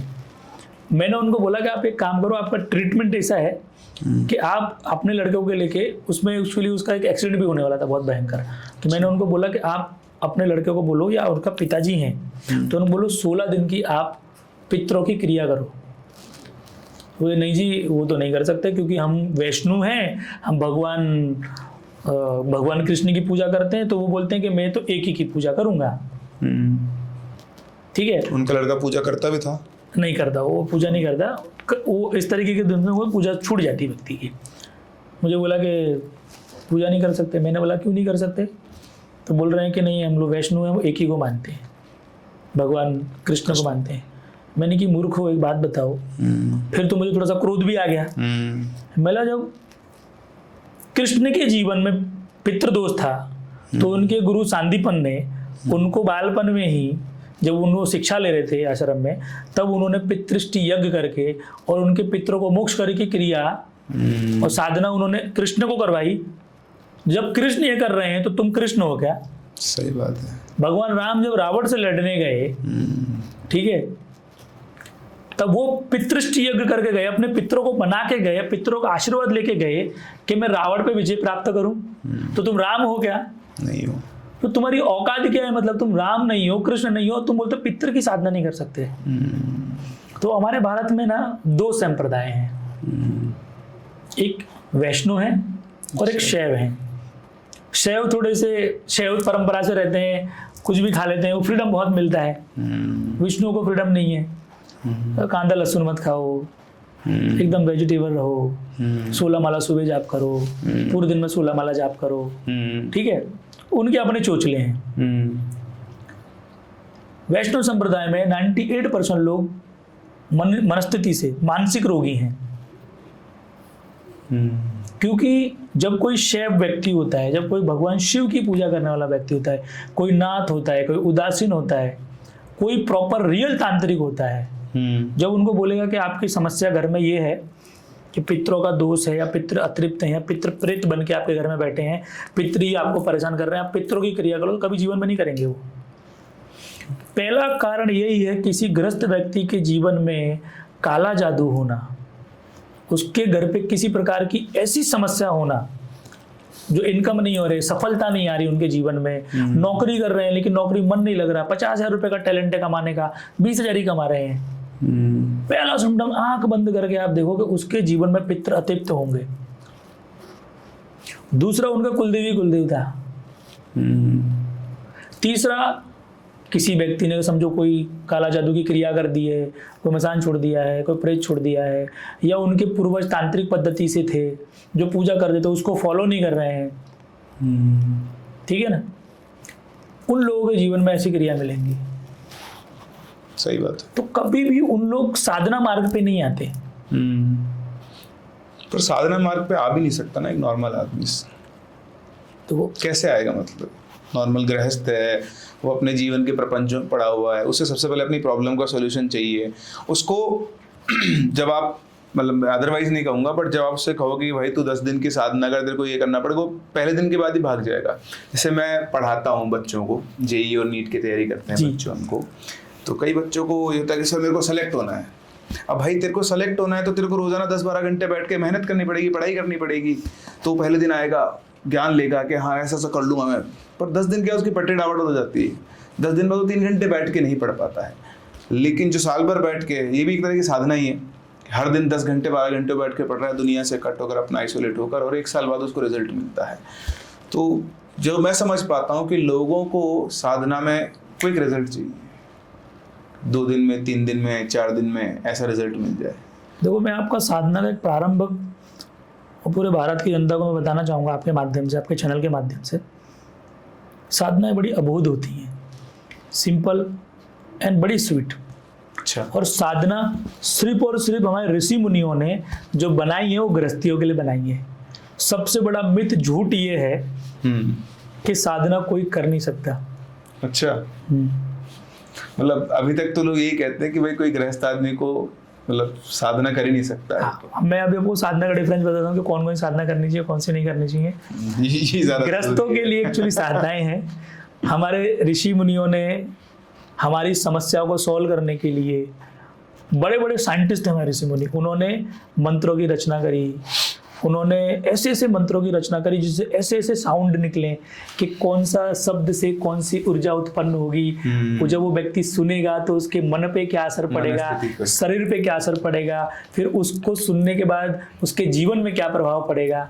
ये गृहस्थियों के लिए बनाया। अब जो पाखंडी बाबा हैं, जिनको ज्ञान पूरा नहीं है, उन्होंने साधनाओं से डराना शुरू कर दिया। ठीक है, साधना एकदम सिंपल तरीके से, जैसे मैंने बताई थी पहले कैसे होती है। अब मैंने एग्जांपल बोला कि आप अपनी कुलदेवी की साधना करो, तो व्यक्ति सुबह उठता है, पहले अपना फ्रेश होता है, वो रूटीन वर्क है उसका। बिल्कुल है। हाँ, ऐसा कोई व्यक्ति है, ऐसा कोई जानवर जो सुबह उठे पोटी करने ना जाए? नहीं है। अगर नहीं जा रहा तो दिक्कत है उसके साथ। दिक्कत है ना, पोटी करने नहीं जाएगा, दिक्कत है। तो उसके बाद फ्रेश होगा, फिर भोजन करेगा, शरीर को ऊर्जा चाहिए, थोड़ा बहुत नाश्ता वगैरह सुबह वगैरह करेंगे, फिर दोपहर को करेंगे, रात्रि में करेंगे। ये रूटीन है। बिल्कुल है। साधना ऐसा ही पार्ट है। सुबह उठो, फ्रेश हो जाओ, 20 मिनट फ्रेश होके ऐसी चेयर पे बैठो। चेयर पे बैठ के आप किसी भी मुद्रा लगा लो, मुद्रा नहीं आती आप ऐसे हाथ जोड़ लो, ठीक है। कुछ नहीं आती है ऐसे बैठ जाओ, पहले 5 मिनट ध्यान करो, 1 मिनट अनुलोम विलोम करो, और अपने कुल देवी का मंत्र जाप कर लो। वो साधना है आपकी। और जिनको कुल देवी का मंत्र नहीं पता, कुल देवी, देखो आपकी कुल देवी कोई भी हो, कुल देवी का मंत्र नहीं पता तो ओम रीम कुलदेव्ये नमः, ओम रीम कुलदेव्ये नमः। रीम जो शब्द है ब्रह्मांड का बीज मंत्र है। ब्रह्मांड की जितनी ऊर्जाएं हैं रीम शब्द में समावित है, हमारे ऋषि मुनियों ने बोला है। तो जब रीम में समावित है तो हमारी कुलदेवी को भी फल जाएगा। अब हमने किसको उच्चारण किया? कुलदेवी को, है ना। अगर हमको उच्चारण करना ओम रीम गंगलोम गम गणपते नमः, तो हमने किसको उच्चारण किया? गणपति। गणपति आ जाएंगे। मंत्रों की रचना भी इसी तरीके से होती है। आप उस ऊर्जा को अट्रैक्ट करना, उस ऊर्जा को अर्जित करना, उस ऊर्जा को एक्टिव करना। एक्चुअली क्या ना, मतलब हो सकता है मैं गलत भी हूँ, जैसा मैं सोचता हूँ। जैसे आज हम साइंस की बात करें, लोग इस चीज़ को समझते नहीं, लोग मंत्रों को बहुत वीक और ये नॉर्मल मानते हैं कि अब तो क्या संस्कृत भी नहीं आती लोगों को। तो जो लोग मतलब प्रॉपर चीज़ों को फॉलो करते सीखते हैं उनको तो फिर भी वैल्यू पता है, बट ना लोग सोचते हैं कि मंत्रों से कुछ नहीं होता। बहुत सिंपल सी बात है ना, आप FM चलाते हैं, 97.5 चलाओ, 93.5 चलाओ, आपके पास 2 अलग चैनल चलेंगे और अलग डेटा आएगा, कंटेंट आएगा। वो एक्सेप्टेंस है कि यहाँ से फ्रीक्वेंसी मैच होकर वो आ रहा है, एनर्जी है तो एनर्जी ना, जो बंडल आ रहा है एनर्जी का, जो फ्रीक्वेंसी मैच हुई ट्रांसमिट होकर आपके यंत्र से बाहर निकल रहा है, आपको सुनाई आ रहा है। तो हम यहाँ पर ये क्यों नहीं मान सकते कि जो हमारे मंत्र लिखे गए हैं वो भी एक एनर्जी को चैनलाइज करते हैं जो आपके शरीर में, आपकी बॉडी के अंदर आ सकती है। देखो, बड़ा अच्छा क्वेश्चन है आपका और बड़े अच्छे तरीके से मैं समझाऊंगा। मैं बहुत अच्छा गायक हूँ, मेरा कोई शिष्य नहीं जानता, और ये पहली बार मैंने आपके चैनल पे रिवील किया है, पहली बार मैंने किसी को बोला है। बहुत सुंदर गायक हो, मेरे परिवार में कुछ गायक थे तो उनसे मुझे वंश में मिला है समझो। और मेरे जीवन में मैंने किसी को गुरु नहीं बनाया संगीत का, और ना मैंने किसी से सीखा। ठीक है, अब आप सोचो कि एक व्यक्ति, उसके पिताजी नहीं है और किसी ऐसे सॉन्ग्स को सुन रहा है, ऐसे गाने को सुन रहा है जो पिता की याद आए, पिता भावुक हो जाएं, उस गाने को सुनते सुनते आँख से आंसू निकलने की संभावना है। या किसी की माँ बहुत प्रेम करती थी, बालपन में 10 साल की उम्र में उसकी माँ नहीं रही, वो गाना सुने माँ का, 100% रोएगा व्यक्ति। या किसी का ब्रेकअप हो गया है, बहुत प्रेम करता है अपनी प्रेमिका को। भगवान कृष्ण को ही ले लो, राधा को कितना प्रेम करते थे, राधा के चरणों को भी स्पर्श किया है भगवान कृष्ण ने, इतना प्रेम। अब उस गाने को आप सुनते हो तो आपके भाव उत्पन्न होते हैं, तो वो क्या है? ऊर्जा, वो साउंड है, वो शब्द हैं। उन शब्दों को आपने सुना, गहराई से सुना, आपके दिल को टच हुए और आपकी बॉडी ने वाइब्रेशन करने शुरू कर दिए, वो रोंगटे खड़े हो जाते, रोंगटे खड़े हो गए, आप इमोशनल हो गए, आपका माइंड चेंज हो गया, आपकी मनस्थिति चेंज हो गई, आप तुरंत एकदम यंग में और एकदम एनर्जेटिक सोच रहे हो कि बड़ा कुछ विजन है, ये कुछ करना है। 2 मिनट में आप वो गाने सुन रहे हो, आप भावुक हो गए और वो सब भूल जाओगे और आपका बॉडी भी डल हो जाएगी और याद आ जाएगी किसी की। इसको बोलते हैं मंत्र। मंत्र का ये प्रभाव होता है व्यक्ति के अंदर। जिस प्रकार से आप जल को पूते हो, जल हमारे शरीर में जो एक्टिविटी करता है, धरती पे जो पैर रखते हो, वो धरती की जो ऊर्जा हमारे शरीर में एक्टिवेट करती है। हम सूर्य की ऊर्जा लेते हैं जो हमारे शरीर में एक्टिवेट करती है। वैसे ही अणु, आपने तो पढ़ा होगा, अल्फा गामा बीटा अणु, एक ऊर्जा होती है। और जैसे ही हम कुछ ब्लास्ट बड़ा सुने, समझो बम जैसे सुने, तो आपके कान या आपका शरीर कितना कंपन करेगा, मतलब वो ऑब्जर्व नहीं कर सकता। और जैसे कोई संगीत में सुनो, किसी की आवाज़ अच्छी सुनो, तो आपका शरीर एक्सेप्ट करता है, आपको अच्छा लगता है। उसी तरीके से मंत्र की ऊर्जा होती है। जो आप मंत्र को चैंटिंग करते हो, मंत्र का जाप करते हो, तो आपके शरीर में स्थापित होती हैं ऊर्जाएं, आपका शरीर सुनता है। सुबह सुबह आप जो बोलते हो, तो हमारे वेदों में भी देखोगे माता दुर्गा सप्तशती के और माता दुर्गा के अलग अलग पार्ट हैं। जैसे हम 10 महाविद्या की बात करते हैं, महाकाली रक्षा की और पावर की प्रतीक है, ठीक है। माता तारा ले लो, रक्षा की भी प्रतीक है, मोक्षदायिनी भी बोली जाती है, धन भी देगी आपको। माता त्रिपुर सुंदरी ले लो, तो वो आपकी रक्षा की भी प्रतीक है, अथाह धन देने वाली है, आपको नेक्स्ट लेवल का स्पिरिचुअल शक्तियों से जोड़ेगी, ब्रह्मांड की ऊर्जा से जोड़ेगी।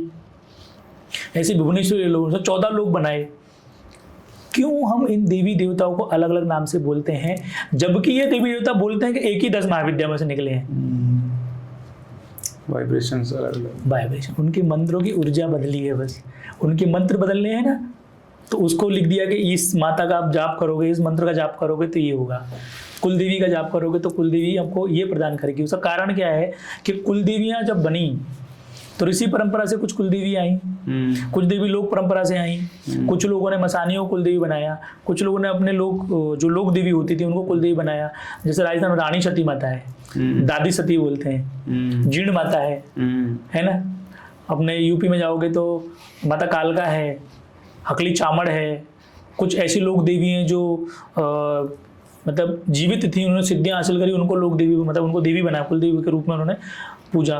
माता शीतला है। आप महाराष्ट्र में जाओगे तो काड़ूबाई है, तुळजा भवानी है। आप साउथ में जाओगे तो यल्लम्मा है। अलग अलग देवी उनकी, जो लोक देवी उनकी क्षेत्रीय देवी हैं, जो कुल देवी। तो जैसा व्यक्ति जिस जगह पर रहता है उसका खान पीन वैसा होता है, रहन सहन वैसा होता है, तो उनकी कुल देवी भी उनकी उससे रहते हैं। 3 दोष होते हैं व्यक्ति के जीवन में। जैसे साधना के बारे में बताया आपने कि साधना जब कर रहे हैं तो गृहस्थियों के लिए नहीं है, सिंपल एकदम तरीका। जैसे मैं 3 दोषों पे भी आऊँगा।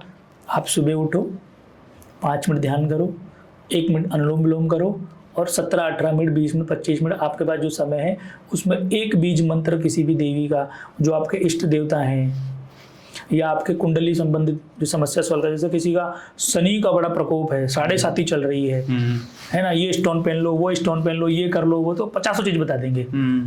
आप समझो कि शनि का जो रत्न है नीलम, जिसको शनि ग्रह का बोल के रेड करके पहनाया जा रहा है, क्या एस्ट्रोलॉजर उसको शनि ग्रह से इंपोर्ट करते हैं क्या? नहीं हाँ, वो पृथ्वी का एलिमेंट है, वो पृथ्वी से निकलता है। जो पेट्रोल है जो गाड़ी में चला के आप उसको ऊर्जा में कन्वर्ट करते हो, गाड़ी रनिंग करती है, वो कहाँ से आता है? पृथ्वी से आता है ना। तो वो पृथ्वी तत्व का एलिमेंट है, तो वो पृथ्वी की ही ऊर्जा को कनेक्ट कर रहा है आपके शरीर में। सिर्फ ये फर्क है कि वो एलिमेंट्स अलग है, मतलब वो पत्थर अलग है, उसका रंग रूप अलग है, उसकी एनर्जी अलग है। तो वो आपकी ऊर्जा को कनेक्ट करेगा कि नहीं करेगा, वो आपको उस ऊर्जा को जो आपकी प्रॉब्लम है उसको कंट्रोल करेगा कि नहीं करेगा। पत्थरों को छोड़ के अगर आप समझ लो कि आप मंत्रों पे जाते हो, वो 1,00,000% करेगा। शनि की प्रॉब्लम है, काल भैरव मंत्र की जाप करना शुरू करो। शनि का गुरु काल भैरव है, और शिष्य को कौन कंट्रोल करता है? गुरु करता है। प्रजा को कौन कंट्रोल करता है? राजा। शनि की प्रॉब्लम है, सूर्य मंत्र को जाप चालू करो। राजा है ना ग्रहों का, ये किसी से 20 मिनट नहीं होगा।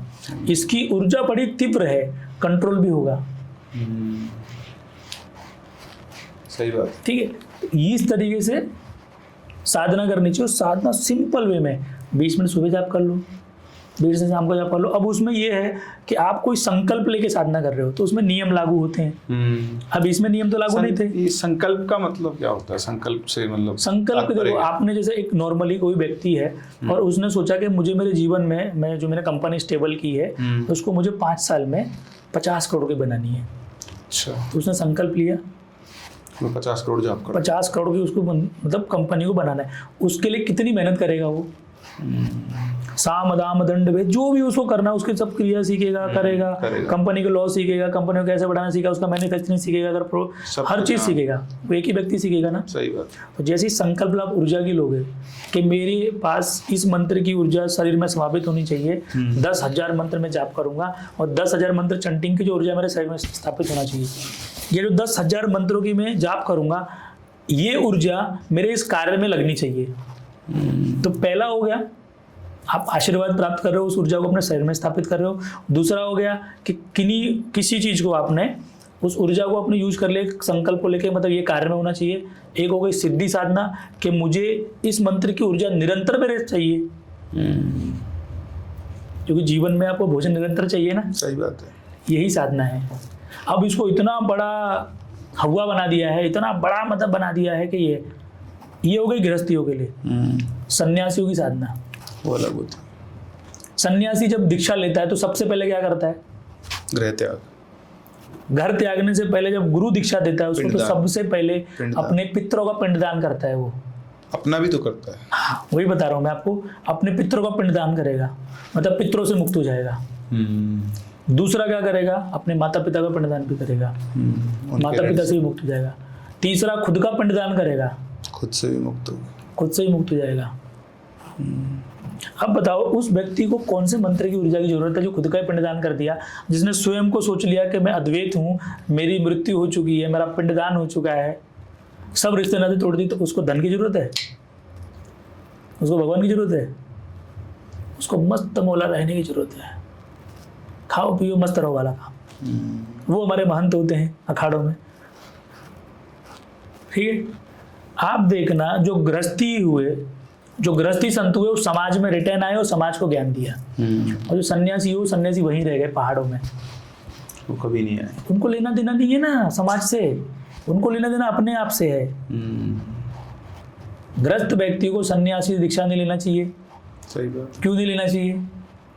वो मर गया है, खुद का पिंडदान कर दिया है, तो तुम्हारे पिंड में कैसे दान देगा? वो कैसे जान देगा? सही बात है। वो क्यों आएगा तुम्हारे? आप गुरु परंपरा में जा रहे हो, गुरु को बना रहे हो, उनकी शक्तियों जो साधने वाले हो, और उनकी शक्तियां आपको गृहस्थ में काम आएंगी, तो ही आप गृहस्थी से मतलब सन्यासी दीक्षा लेनी चाहिए। सही बात है। अब समाज को देखो कितनी भ्रांतियां हैं और कितनी गलतियां करते हैं, तो आपके जीवन में कैसे आए? वो लोग बोलते हैं मेरे पास 50 कॉल आते हैं, गुरु जी हमने 40 को, हमने 10 लोगों को गुरु बना लिया, हम इस गुरु के पास गए थे, उस गुरु। मैं पहले बोलता हूँ गुरु मंत्र का मेरा प्रोसेस है, तू मेरे पास आएगा तो पहले सुन ले। अभी तक जिन गुरुओं के पास गया तू किस अपेक्षा से गया था? तेरे उद्देश्य क्या है? साधना क्यों करनी है? क्यों पूजा पाठ करनी है?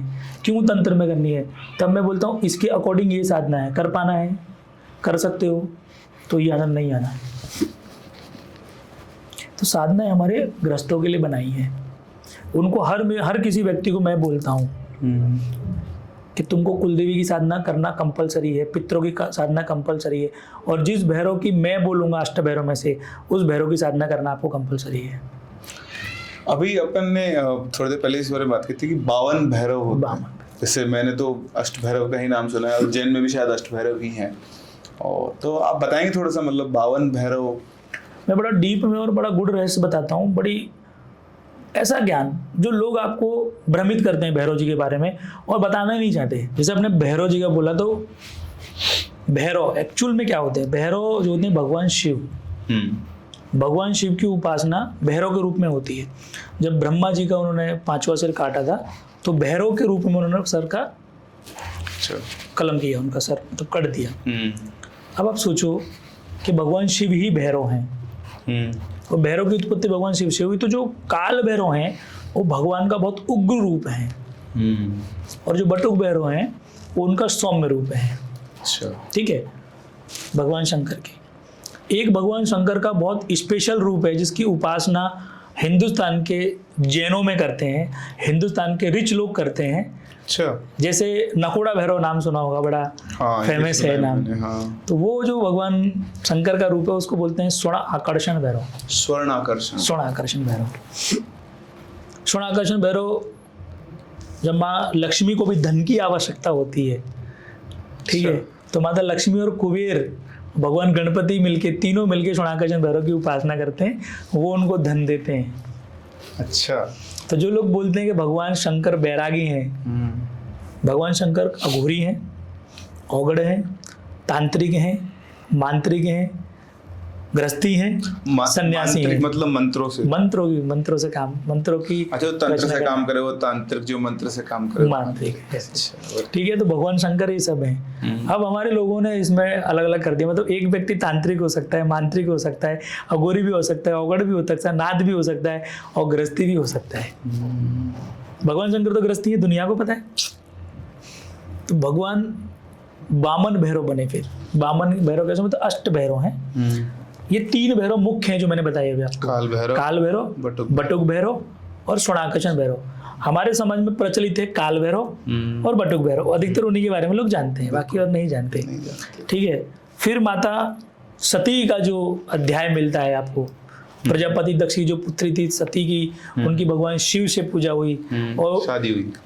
प्रजापति दक्ष के अपमान करने के बाद, मतलब भगवान शिव का अपमान किया, उसके कारण माता सती ने अपने को अग्निदाह किया, और अग्निदाह करने के पश्चात उन्होंने अपना शरीर छोड़ दिया। मतलब भगवान शंकर उसको लेके घूमे। ठीक है, भगवान विष्णु ने अपने चक्र के द्वारा उनके छीण कर दिया कि भगवान शंकर पुनः अपने अस्तित्व में आए, और वो बहुत विलाप में चले गए थे, ऐसा करके। तो उसके 52 पार्ट बने। ठीक है, वो 52 पार्ट अध्यात्म नगरी भारत में गिरे। अब तुम समझना मैंने अध्यात्म नगरी क्यों बोला है। वो जापान में गिर सकते थे, वो चाइना में भी गिर सकते थे, वो अमेरिका में गिर सकते थे, कजाकिस्तान में भी गिर सकते थे। अध्यात्म नगरी भारत में गिरे क्योंकि यहाँ पे हमारे बहुत ऋषि मुनि हुए, ऐसे ऐसे जिनको अद्वैत ब्रह्मांड का ज्ञान हुआ था। यहाँ पे गिरे सुरक्षित रखने के लिए। ठीक है, यहाँ पे राक्षसों का कम आना जाना था इस जगह पे, इसीलिए वो यहाँ पर गिरे। और यहाँ पर गिरने के बाद जैसे ही भगवान शंकर को समझ में आया कि माता सती के पार्ट गिर चुके हैं, उनके पार्टों की रक्षा करनी पड़ेगी, नहीं तो उस ऊर्जा को राक्षस लोग अपने उपयोग में लेंगे, देवताओं के खिलाफ दुरुपयोग करेंगे। तो भगवान शंकर ने अपने 52 रूप बनाए, 52 जगह पे गिरे, 52 रूप बनाए, और वो वहाँ पे रक्षक, उनकी रक्षा कर रहे हैं। इस तरह से 52, इस तरीके से 52 पीठ हैं, 52 भैरव हैं। हर पीठ पे एक भैरव, हर पीठ पे भैरव। सही है। ये तो हो गया उनकी उत्पत्ति। अब अष्ट भैरव जो हैं या 3 भैरव हैं, उनके सबके अपने अपने गुण भी हैं, सबके अपने अपने कार्य हैं। ठीक है ना, क्योंकि ऊर्जा मंत्र जैसे मैंने आपको बताया उसी तरीके से भैरव की उत्पत्ति है। कुछ लोग ये क्लेम करते हैं कि उन काल भैरव की साधना की हुई, मतलब इतनी महान ऊर्जा, उसकी साधना कैसे कर लेते हैं? तो ये क्लेम करना कि आप साधना की है वो अलग बात है। साधना तो आप ब्रह्मांड राज त्रिपुर सुंदरी के कर सकते हो, बगलामुखी, धूमावती, छिन्नमस्ता, तारा। धूमावती का उपासक तो मैं खुद भी हूँ, मतलब बगलामुखी, धूमावती, छिन्नमस्ता, तारा, ठीक है। महाकाली मेरी इष्ट है, लेकिन मैं धूमावती की साधना ज़्यादा करता हूँ। आप साधना करना अलग बात है और साध लेना, सिद्धि करना अलग बात है। साधना का मतलब है कि आपने 1 लाख मंत्रों का आपने संकल्प लिया और 1 लाख मंत्रों को सिद्ध मतलब जप किया और उसकी ऊर्जा आपके साथ है। जैसे एग्जांपल, आप किसी जॉब पे लगे, वहाँ पे आपको 4 लाख रुपए का पैकेज है मंथली, तो आपने 4 लाख सैलरी लेने के लिए उतने कर्म किए होंगे तो ही सैलरी मिलेगी। सही बात। अगर आपने उतना एजुकेशन नहीं है, कर्म नहीं, तो आपको 4 लाख सैलरी देगा नहीं कोई। तो माँ भगवती की साधना आपने 1 लाख मंत्र जप किए, 10 लाख मंत्र जप किए, उतनी ऊर्जा आपको मिलेगी। अब आप कंपनी के MD नहीं बन गए हो, ओनर नहीं बन गए हो, तो उसी तरीके से साधना का सिद्धि कर लेना वो अलग बात है। अगर कोई ये बोलता है कि मैं सिद्धि किया है, सिद्धि करने वाला व्यक्ति इस ब्रह्मांड में कुछ भी कर सकता है, क्योंकि वो स्वयं उसके पास इतनी पावर है कि जो आज हिंदुस्तान में चल रहा है, समझ लो कि डोनाल्ड ट्रंप रोज डराता है मोदी जी को, वो व्यक्ति काम करे, थोड़े काल भैरव को यूज करे और डोनाल्ड ट्रंप को मार दे, थोड़ी सी ऊर्जा यूज कर सकता है ना। उस समय पे नहीं करेंगे। 1962 में हमारे दतिया वाले महाराज हुए थे। दतिया वाला धूमावती बगलामुखी का MP में एक स्थान है। अच्छा। तो वहाँ पर जब इंडिया का और चाइना का युद्ध चालू होगा, ठीक है, तो वैसे भी इंडिया कमज़ोर थी उस समय पे, हथियार नहीं थे और इंडिया को ऑलमोस्ट वो लोग हरा ही चुके थे, ठीक है, ज़मीन भी कब्जा कर ली। उस टाइम पे इंदिरा गांधी दतिया वाले महाराज पे गई, उन्होंने बोला, महाराज जी क्या साधना पूजा पाठ जो आप सिद्धियाँ करते हो, जो शक्ति है आपके पास, क्या ये देश के काम आ सकती हैं क्या? क्या इस युद्ध को रुकवा सकती हैं क्या? अच्छा।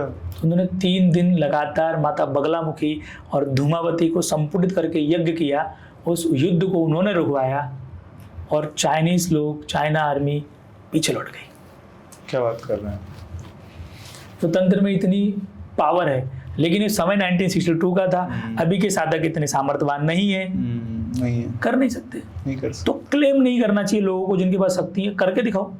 मतलब ऐसे भी कहते हैं कि हमने साधना के समय देखा है काल भैरव को, वो इमेजिनेशन में देखे होते हैं, इमेजिनेशन है उनका, खुद के अपने थॉट्स हैं। काल भैरव अपने रूप में आएंगे तो आदमी की मृत्यु संभव है देखने के लिए, बिल्कुल ऐसा है। और अधिकतर हमारे तो समाज में मतलब हर कोई काल भैरव का ही पुजारी घूमता है। जैसे अभी आपके लिए, आपके क्वेश्चन में बोलता हूँ, जैसे उज्जैन के महाकाल हैं, अभी ये लोग वहाँ पे बोलते हैं कि महाकाल स्वयं है, तो जो पुजारी उधर डेली पूजा करता है उस पर भी सिद्धि होगी महाकाल की। वो तो रोज श्रृंगार कर रहा है, रोज भस्म आरती कर रहा है, ठीक है, तो देश के काम आ रही है क्या कोई? वहाँ पे कोई दरबार लगा जा रहा है क्या भूत प्रेतों को बांधने का? हाँ, जिन लोग ग्रस्तों में जिनकी समस्याएं हैं, प्रेतों की, भूत की, जिंदगी, मसान की, ब्रह्म राक्षस की, वो लगा रहे हैं क्या दरबार? नहीं लगा रहे। क्यों नहीं? उनको खुद को मालूम हमारे पास कुछ नहीं है। उनको पता है कि हम यहाँ पे सेवा करते हैं, 4 मंत्रों को ऊर्जा की हम लोग पूजा करते हैं, आरती करते हैं, भगवान का श्रृंगार करते हैं, ये शिवलिंग का श्रृंगार करते हैं, उतना ही है। लोग पागल होके मतलब इतने पैसा देके उसको टच करना चाहते हैं, हमको शक्ति मिल जाएगी। बस सिंपल वे बताओ, घर में जाप करो आधा घंटे का, ऊर्जा को प्राप्त करो। लेकिन क्षेत्र की ऊर्जा भी तो कुछ होती होगी ना? 100% आपके क्षेत्रीय ऊर्जा बहुत इंपॉर्टेंट है। जैसे ऐसा कहते हैं कि महाकाल आपका काल हर लेते हैं। महाकाल आपका काल तभी हर सकते हैं जब आप महाकाल, समझो आपकी कुंडली में कोई काल की समस्या है, बड़ी एक्सटर्नल समस्या है, तो आप देखो किसी भी पुरोहित के पास जाओ, बड़े पंडित के पास जाओ, किसी बड़े योगी के पास जाओ, किसी भी महंत के पास जाओ, वो ये नहीं बोलेंगे आप उज्जैन महाकाल के दर्शन करो आपका काल अटल जाएगा। वो बोलेंगे आप एक काम करो, मृत्युंजय भैरव का या महामृत्युंजय मंत्र का 1.25 लाख मंत्र जाप करवाओ पंडित से, या खुद करो और उसका दशांश जपन कराओ। या मुझे एक मंत्र बता दो, मैं तंत्र की प्रैक्टिस करता हूँ, मैं मेरे पास कम से कम हर महीने कम से कम 200 लोग आते हैं भूत प्रेत से ग्रसित।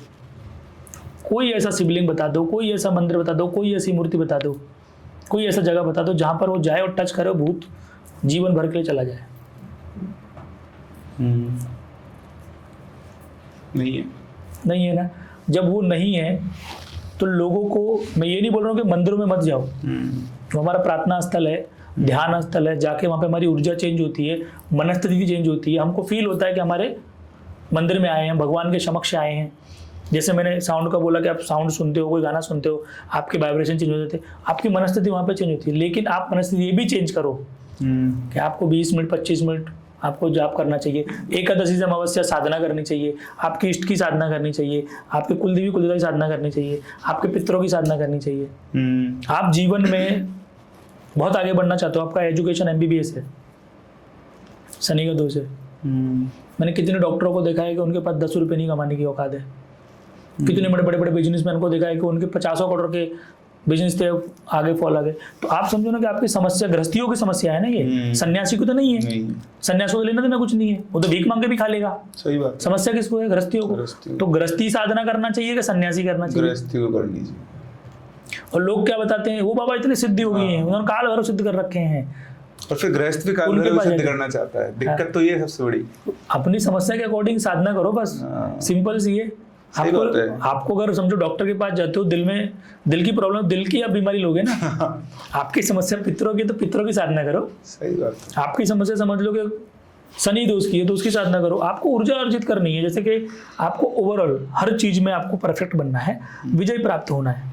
माता अपराजिता की साधना करो, माता बगलामुखी की साधना करो, धूमावती की साधना करो। आपको ऑल ओवर पैकेज दे रही है वो। लोगों को एक्चुअली क्या होता है ना, ये जो शब्द है ना, इस शब्द को इतना ज्यादा तरीके से घुमा दिया गया ना कि मतलब बेसिकली जो मैं समझ में आ रहा है आपसे बात करके कि साधना का मतलब पूजा का एक तरीका है। भैया अपने मंत्रों के साथ जो पूजा की उसे आप साधना कह रहे हैं। आपने बोला कि मैं 10,000 मंत्रों का जाप करूंगा, तो 10,000 मंत्रों से आपने पूजा की है उस ऊर्जा की, उसी को साधना कह रहे हैं। लोगों को ये लगता है कि साधना का मतलब ये है कि मैं उस शक्ति को अपने साथ ही रख लूंगा, जो मैं बोलूंगा वो करेगी, जो मैं मांगू वो मिल जाएगा। जीवन में आप बड़े अच्छा सुंदर आपका जवाब देता हूँ। एक व्यक्ति जो अपनी शरीर की ऊर्जा को साधना चाहता है, अपने शरीर को शेप देना चाहता है, तो वो जिम में जाता है। ये साधना का पार्ट है, योग है, ठीक है, योगा बोलते हैं हम। बड़ा फ्लेक्सिबल हो जाता है योगा करते हुए। आपको उसको 6 पैक्स चाहिए, बॉडी थोड़ी अच्छी चाहिए, लुकिंग हैंडसम चाहिए, जाएंगे अपनी बॉडी को शेप में लाएंगे। 1 दिन में होता है, 10 दिन में, 1 महीने में, सालों लग जाते हैं उसको। तो साधना का असर दिखने के लिए भी आपको सालों लग जाएंगे। मैं आपसे यही कह रहा था थोड़ी देर पहले कि लोगों को साधना का मतलब है कि 3 दिन में मेरा काम हो जाए। 3 दिन में क्या होगा कि आपने किसी जॉब पे पकड़ी है, 3 दिन काम किया है, लाखों रुपया सैलरी है, बॉस को बोला कि मैं 3 दिन की सैलरी मुझे चाहिए, तो आपको बॉस 3 दिन की सैलरी दे देगा। अब आपको लाख रुपए की रिक्वायरमेंट है और आपको मिलेगी 1,500 रुपया, 2,000, 4,000 रुपया, आपको फुलफिलमेंट नहीं होगा। लेकिन बॉस ने काम कर दिया, बॉस ने आपको पगार दे दी 3 दिन की, तो जो आप 3 दिन की साधना कर रहे हो उसमें रिक्वायरमेंट आपको 3 दिन की ऊर्जा 100% मिलेगी और आपके थोड़े से काम भी बनेंगे। अब ऐसा हो सकता है कि आपकी समस्या बहुत बड़ी है, 20 करोड़ रुपया कर्जा है, अकाउंट में 1 लाख रुपया है, तो वो आपको जो 1 लाख रुपया किसी ने दिए ना उसकी वैल्यू नहीं, 20 करोड़ रुपया कर्जा है ना, उससे तो आपको साधना 20 करोड़ के लेवल की करनी पड़ेगी। सही बात। साधना 3 तरीके की होती है। एक सिद्धि साधना होती है, एक कृपा प्राप्ति साधना होती है कि उसको कुछ नहीं चाहिए, कृपा प्राप्ति चाहिए माँ की, जैसे उसे काम बनते रहे। संकल्प साधना मतलब सिद्धि साधना कि ये मेरा काम है, इस कार्य को लेकर कर रहा हूँ। पर्टिकुलर आपके पास बॉस अपने जॉब पे गए, 1 लाख रुपया सैलरी दिए, 1 महीना जॉब किया, लाख रुपया सैलरी आएगा, दूसरे महीने नहीं जाओगे, दूसरे महीने सैलरी नहीं आएगी। कार्य सिद्धि, पर्टिकुलर आपने 1.25 लाख मंत्र जाप किए, उस कार्य के लिए किए, ऊर्जा खत्म। सिद्धि साधना, अब वो साधना सिद्धि साधना क्या होती है? पूरा कार्य सिद्ध करना। सिद्धि साधना मतलब है देव को सिद्ध करना, अच्छा, देवता को सिद्ध करना। मिनिमम 1.25 साल से चालू होती है और 12 साल पे खत्म होती है। मतलब 1.25 साल उस साधना को करना चाहिए, सिद्धि के प्रोसेस में जाना है तो। और उसकी 108 माला प्रतिदिन जाप करना चाहिए, अखंड ब्रह्मचर्य रह के, जिस आसन गुरु ने दिया है सिद्ध करके उसी आसन पे सो के, एक समय भोजन करके, क्योंकि शरीर की ऊर्जा बढ़ेगी, विरपात होगा, तो अपने शरीर की ऊर्जाएं छीड़ नहीं हो। तो सिद्धि साधना में नाखून नहीं काटने होते, उसमें ऊर्जा है, बाल नहीं काटने होते, इसमें ऊर्जा है, शरीर के अंग नहीं किसी को देना नहीं, उसमें ऊर्जा है। मतलब अगर आपके आंसू भी निकल रहे हैं ना, आप रो रहे हो और सिद्धि साधना कर रहे हो, तो वो भी ऊर्जा निकल रही है आपकी, क्षीण नहीं होनी चाहिए। हाँ, और वॉशरूम जाते हो तो वॉशरूम में भी आप जब सू करते हो उसमें भी ऊर्जा है आपकी। सही बात है। तो सिद्ध योगी वही बन सकता है जो हगना मुतना बंद कर दे, खाना पीना बंद कर दे। और होते ही थे ऐसे सिद्धि योगी। ऐसे होते थे, तो तभी उनको प्रतिक्षण होते हैं, तभी उन पे देवी देवता की कृपा आती है। इतना करते करते करते जैसे आप पे कृपा आती जाएगी, तो पहले आप सिद्धि साधना करो तो पहले आपकी भूख कम हो जाएगी, व्यक्ति को भूख कम लगने लगेगी, पानी कम पीने लगेगा, शरीर स्वस्थ रहने लगेगा, ऊर्जा में एनर्जी रहेगी। जैसे 6 महीना करते जाओगे इतने में लगता है सिद्धि होगी मुझे। बेटा अभी तो केजी में है, अब मतलब वो अपने आप ही हो जाता है। हाँ, क्योंकि हो गई बस। फिर वो बोलते हो गए। अब उसमें क्या होता है कि कभी कभी क्या होता है 41 दिन में ना कुछ सिम्टम्स आते हैं सिद्धि के। वो आते हैं जैसे परछाई रूप में देवता को दिखना, अपने सिम्टम देंगे ना कोई, है ना। जैसे कोई समझ लो कि आप अच्छे किसी बॉस के पास काम कर रहे हो और बॉस आपका बड़ा शुभचिंतक है और उसने देखा कि 5,000 रुपये जरूरत है मेरे बच्चे को, एक काम करता हूँ दे देता हूँ, क्योंकि उसको इसमें हेल्प होगी जॉब को बेटरमेंट करने के लिए। जो काम ये कर रहा है उसमें हेल्प होगी। साधना ने तुमको क्या किया, साधना ने तुमको थोड़ा सा फाइनेंशियल कंडीशन सुधारी, आपकी चीज़ें सुधारी, सिद्धि हो गई, मेरा काम होने लगे। तो ये जैसे ही उनको ऊर्जा मिलना शुरू होती है उनको लगता है मैं सिद्ध योगी हो गया, मैं सिद्ध बन गया। अगर सिद्ध योगी ऐसे गृहस्थ में कर लेते 40-45 दिन में कर लेते, पूरा हिंदुस्तान ही सिद्ध योगी होता है। क्योंकि आप देखोगे 3 पीढ़ी पहले देखोगे ना, हर घर में प्रैक्टिस करते थे तंत्र की, काले जादू की, हर घर में भोपा था, हर घर में ओझा था। हमारे राजस्थान में तो हर घर में भगत थे। सही बात। जिनको हम भोपा बाबा बोलते हैं, भोपा बाबा आ गए।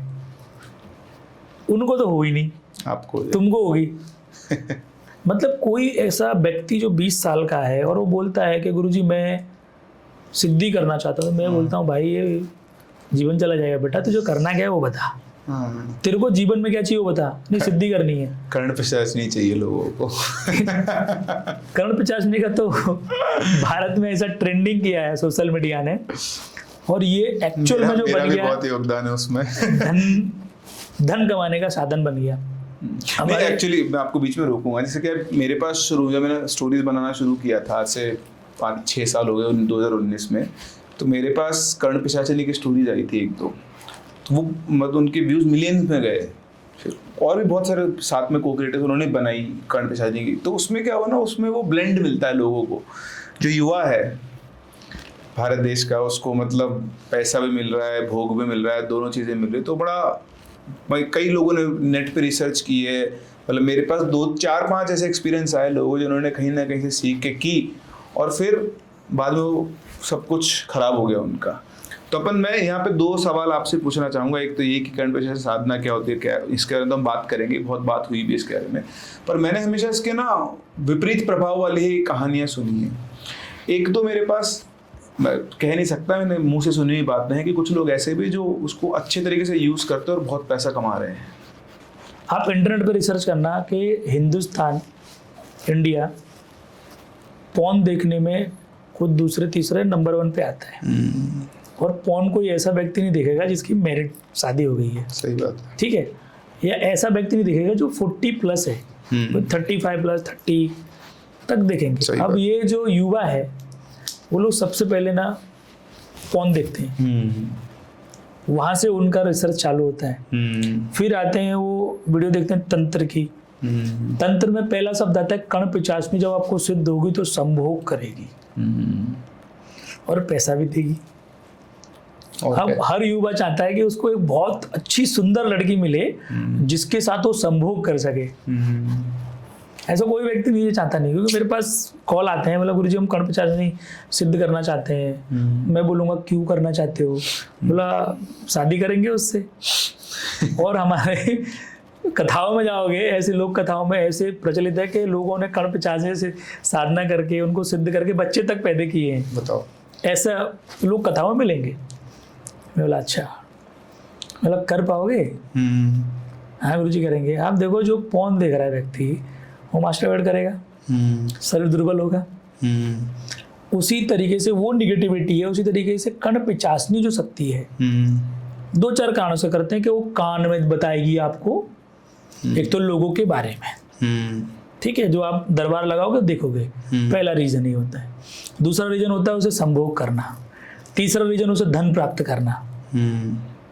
और ग्रस्त व्यक्ति को यही चाहिए। और जो अभी जेनजी बच्चे हैं जो नए 20 साल 21 साल 25 साल, ठीक है, उनको तो यही चाहिए। वो तो कर्ण पिचासनी इसीलिए चाहे पुराने हो, सभी का यही सीन था। वो तो अब सीन ये बड़ा बात है कि कर्ण पिचासनी सिद्ध करने के बाद है ना, अगर उस एंटिटी को सिद्ध कर रहे हैं, लोगों ने प्रचलित कर दिया कि भाई आपको मलमूत्र खाना पड़ेगा, आपको एक रूम में बंद रहना पड़ेगा, आपको गंदा रहना पड़ेगा, मतलब इसको डिफिकल्ट कर दिया। और हिंदुस्तान में आप देखना, जो कार्य डिफिकल्ट है उसको अट्रैक्ट करेंगे लोग, ठीक है। मतलब मैं मेरे एक शिष्य की बात बताता हूँ। अभी साधना शिविर था, तो मैंने उसको बोला कि शिविर में तुम आ रहे हो कि नहीं आ रहे हो, 11 दिन का शिविर है।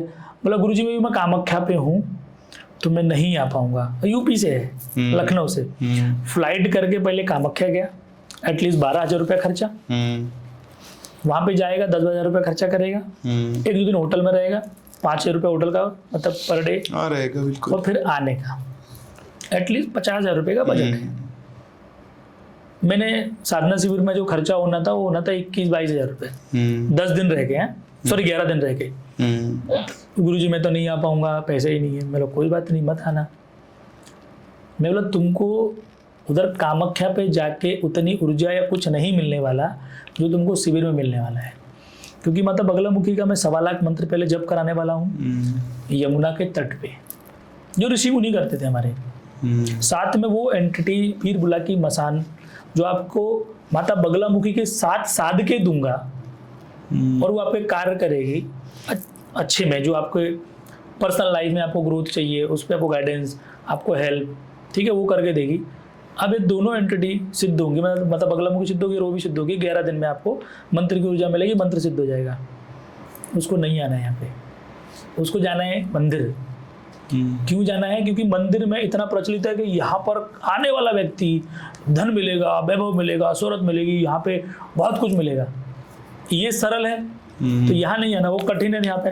तो ये कर्ण पिचासनी की साधना को बहुत ही भयंकर तरीके से प्रेजेंट किया गया है, और उसके फ्यूचर इतने गुड बताए गए हैं, इतने अच्छे फ्यूचर बताए गए हैं कि कोई देवी की साधना करे तो संभोग तो नहीं कर सकता।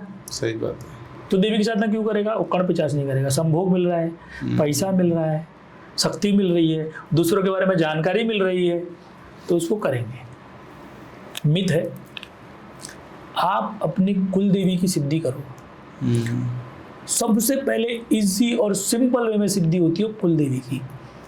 और आप अपने पूर्वजों में, हिंदुस्तान के पूर्वजों में जाके देखो, जो भी तांत्र पद्धति से पूजा करते थे या उन्होंने बलि पे भी पूजा की है, मतलब काले जादू पे पूजा, उन्होंने अपनी कुल देवी को नहीं छोड़ा। आज उनके वंश बचे हुए हैं, उनकी वंशबेल चल रही है। उसका एकमात्र कारण है कि उनकी कुलदेवी उन्होंने पूजी है, उनकी कुलदेवी रोकी है, उन चीज़ों को साध के रखी है, रक्षा की है। कुलदेवी सबसे इजी सिद्ध होती है। दूसरे ऐसी आपके पितृ जो साधक थे, आप उनको सिद्ध कर लो।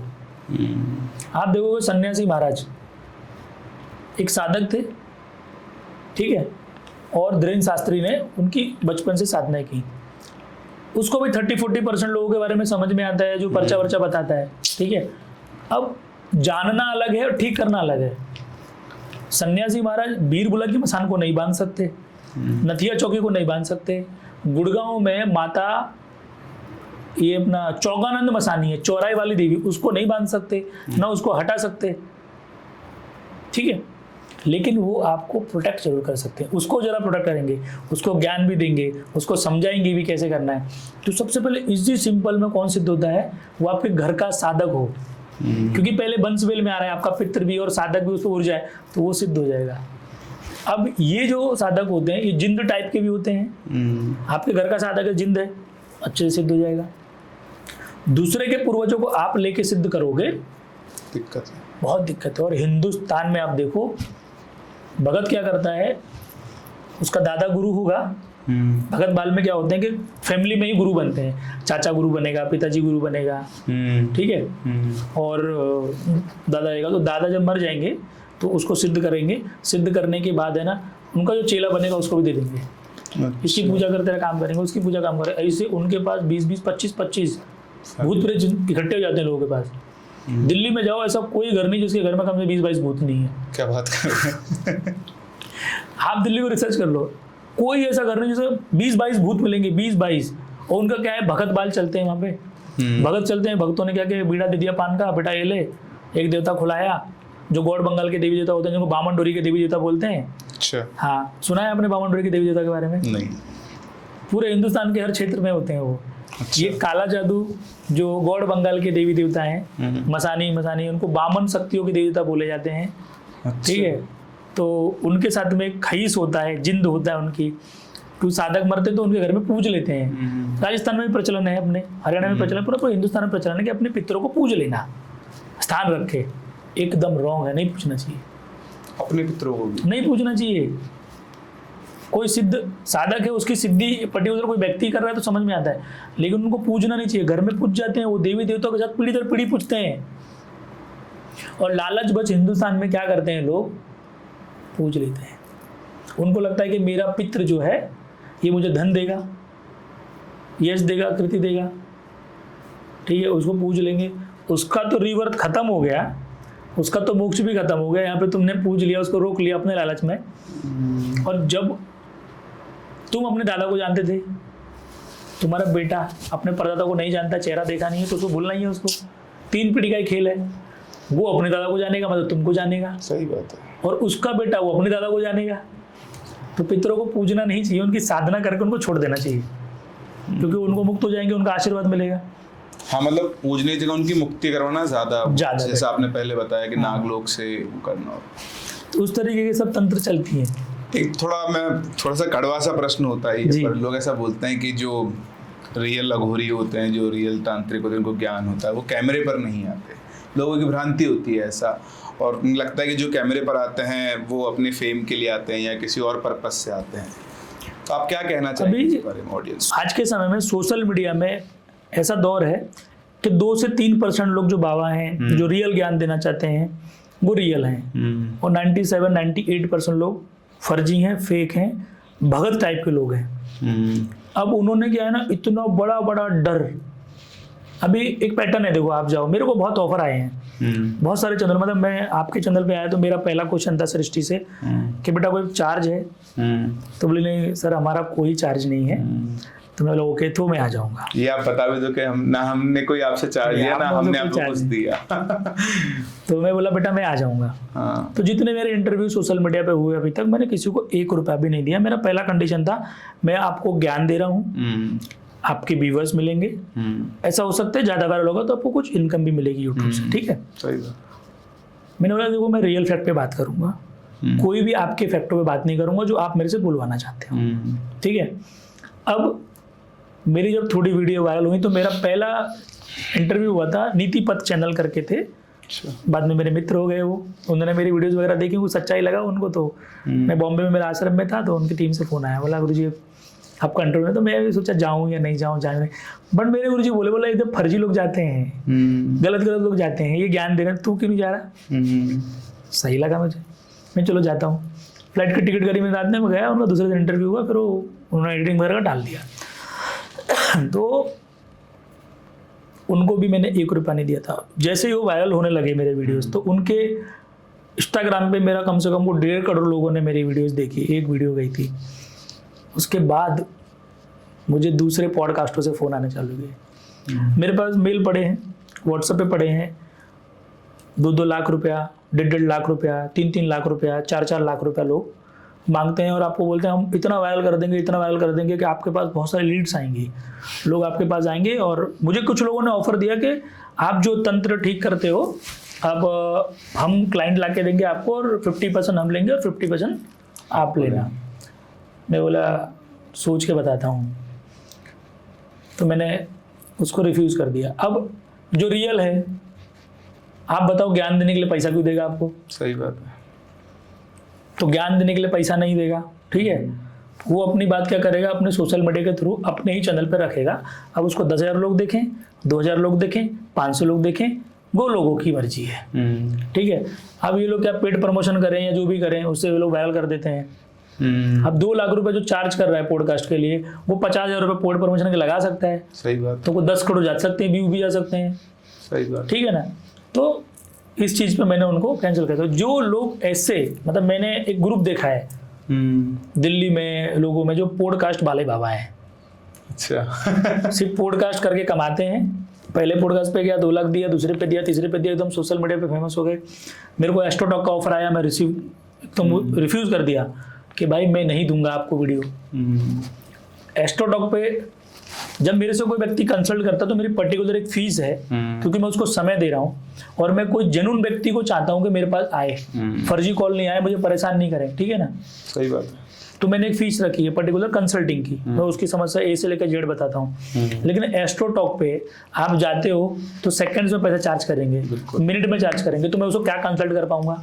अब कोई व्यक्ति मेरे को फोन करता है, ऐसा भी होता है कि मैं उसको 10 मिनट बात करूँ, मैं उससे 15 मिनट बात करूँ, मैं 20 मिनट बात करूँ, मैं 1 घंटा भी। अच्छा, फिर जब उनके पास मेरा नंबर जाता है, अगर कंसल्टिंग होगी, मैं समस्या बता दी, तो फिर बाद में लोग अप्रोच करते हैं, गुरुजी हमारी समस्या का निदान चाहिए। तो मैं उनको साधना के माध्यम से, जप के माध्यम से, अनुष्ठान के माध्यम से उनको बुला के उनको करता हूँ। फिर उनमें से लोग बोलते हैं गुरुजी हमको गुरु दीक्षा भी चाहिए, तो उनको गुरु दीक्षा दे के मतलब उनकी समस्या का निदान करना है, इन शॉर्ट। सही बात है। अब सोशल मीडिया वाले बाबा हैं, मैं कम से कम ऐसे 200 लोगों का आपको नाम बता सकता हूँ यहाँ पे कि एकदम फर्जी और फेक बाबा हैं और वो सबसे ज्यादा प्रचलित है हिंदुस्तान में अभी इस समय पे। सही बात है। तो वो पॉडकास्ट वाले बाबा हैं। रियल वाले बाबा, अब आपने बड़ा सुंदर क्वेश्चन किया कि अघोरी क्या पॉडकास्ट में, क्या सोशल मीडिया में जाएगा? क्यों नहीं जाएगा? पहले सोशल मीडिया का तरीका था बुक्स लिखना। मार्कंडे ऋषि सोशल मीडिया पे थे, उन्होंने मार्कंडे पुराण लिखी। महर्षि वाल्मीकि सोशल मीडिया पे थे, उन्होंने महाराणा रामायण लिखी, ठीक है ना। दुर्वासा ऋषि जिन्होंने ये अपने भगवत गीता लिखी, तो वो भी सोशल मीडिया पे थे। किसी ना किसी तरीके से अपनी बातों को, अपने मकसद को, ज्ञान को लोगों के सामने प्रस्तुत करना, समाज को सही ज्ञान पे लाना, जन कल्याण के लिए, जन कल्याण करना, तो वो आना गलत है क्या? नहीं। उस चीज को आप अपने उपयोग में गलत तरीके से लोगों को फंसाना, जैसे कर्ण पिचाचनी की साधना है, 2 लाख रुपए में कर्ण पिचाचनी सिद्ध कर दूंगा, वीर बुला की मसान 8 लाख रुपए में दूंगा, 50 लाख रुपए का भूत ले जाओ, हाँ वो जिंद ले जाओ। वो बाबा सोशल मीडिया पे फर्जी हैं, वो तो पता चलेगा, बातों से पता चलेगा। अब उनका ज्ञान तुम प्रमोट कर रहे हो, तो जो लोग सच में मतलब जो सोशल मीडिया का अंग है, जो समाज का अंग है, जिसे हमारे हिंदुस्तान में आज के समय में बोलता न्यूज़ एक चौथा स्तंभ है।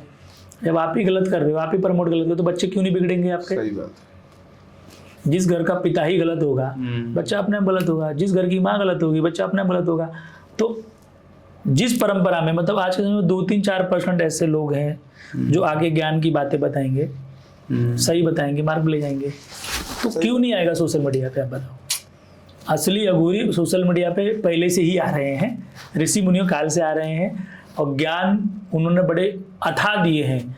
अगर वो नहीं आते, अपनी ज्ञान को पुस्तकों में समावित नहीं करते, अपने ज्ञान को एक ज्ञान पुंज पुस्तक बना के आपको प्रस्तुत नहीं करते, तो जितने सोशल मीडिया बाबा घूम रहे हैं ना, ये भीख मांग रहे होते। सही बात है। उसी ज्ञान को पढ़ के, तो उसी ज्ञान को पढ़ेंगे, गूगल पे पढ़ेंगे, इंटरनेट पे पढ़ेंगे, 4 मंत्र सीख लेंगे, बड़ी बड़ी बातें करते हैं। बड़ा एक क्वेश्चन बड़ा अच्छा है। देखो मैं आपको एक बात बताता हूँ।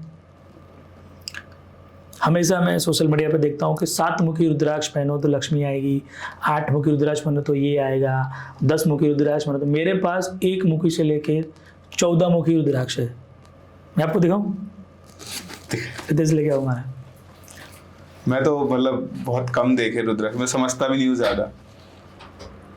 तो आप रुद्राक्ष की महत्ता भी बताइए फिर थोड़ी बहुत। मैं रुद्राक्ष की महत्ता भी बताऊंगा आपको, और रियलिटी भी बताऊंगा कि जो ज्यादा मतलब जो बोल के रखा है उसको रियल फैक्ट में बोलो। अब मेरे पास जब लोग आते हैं ना साधना पूजा पाठ सीखने के लिए, तो मैं सीधा जैसा है वैसा बता देता हूँ।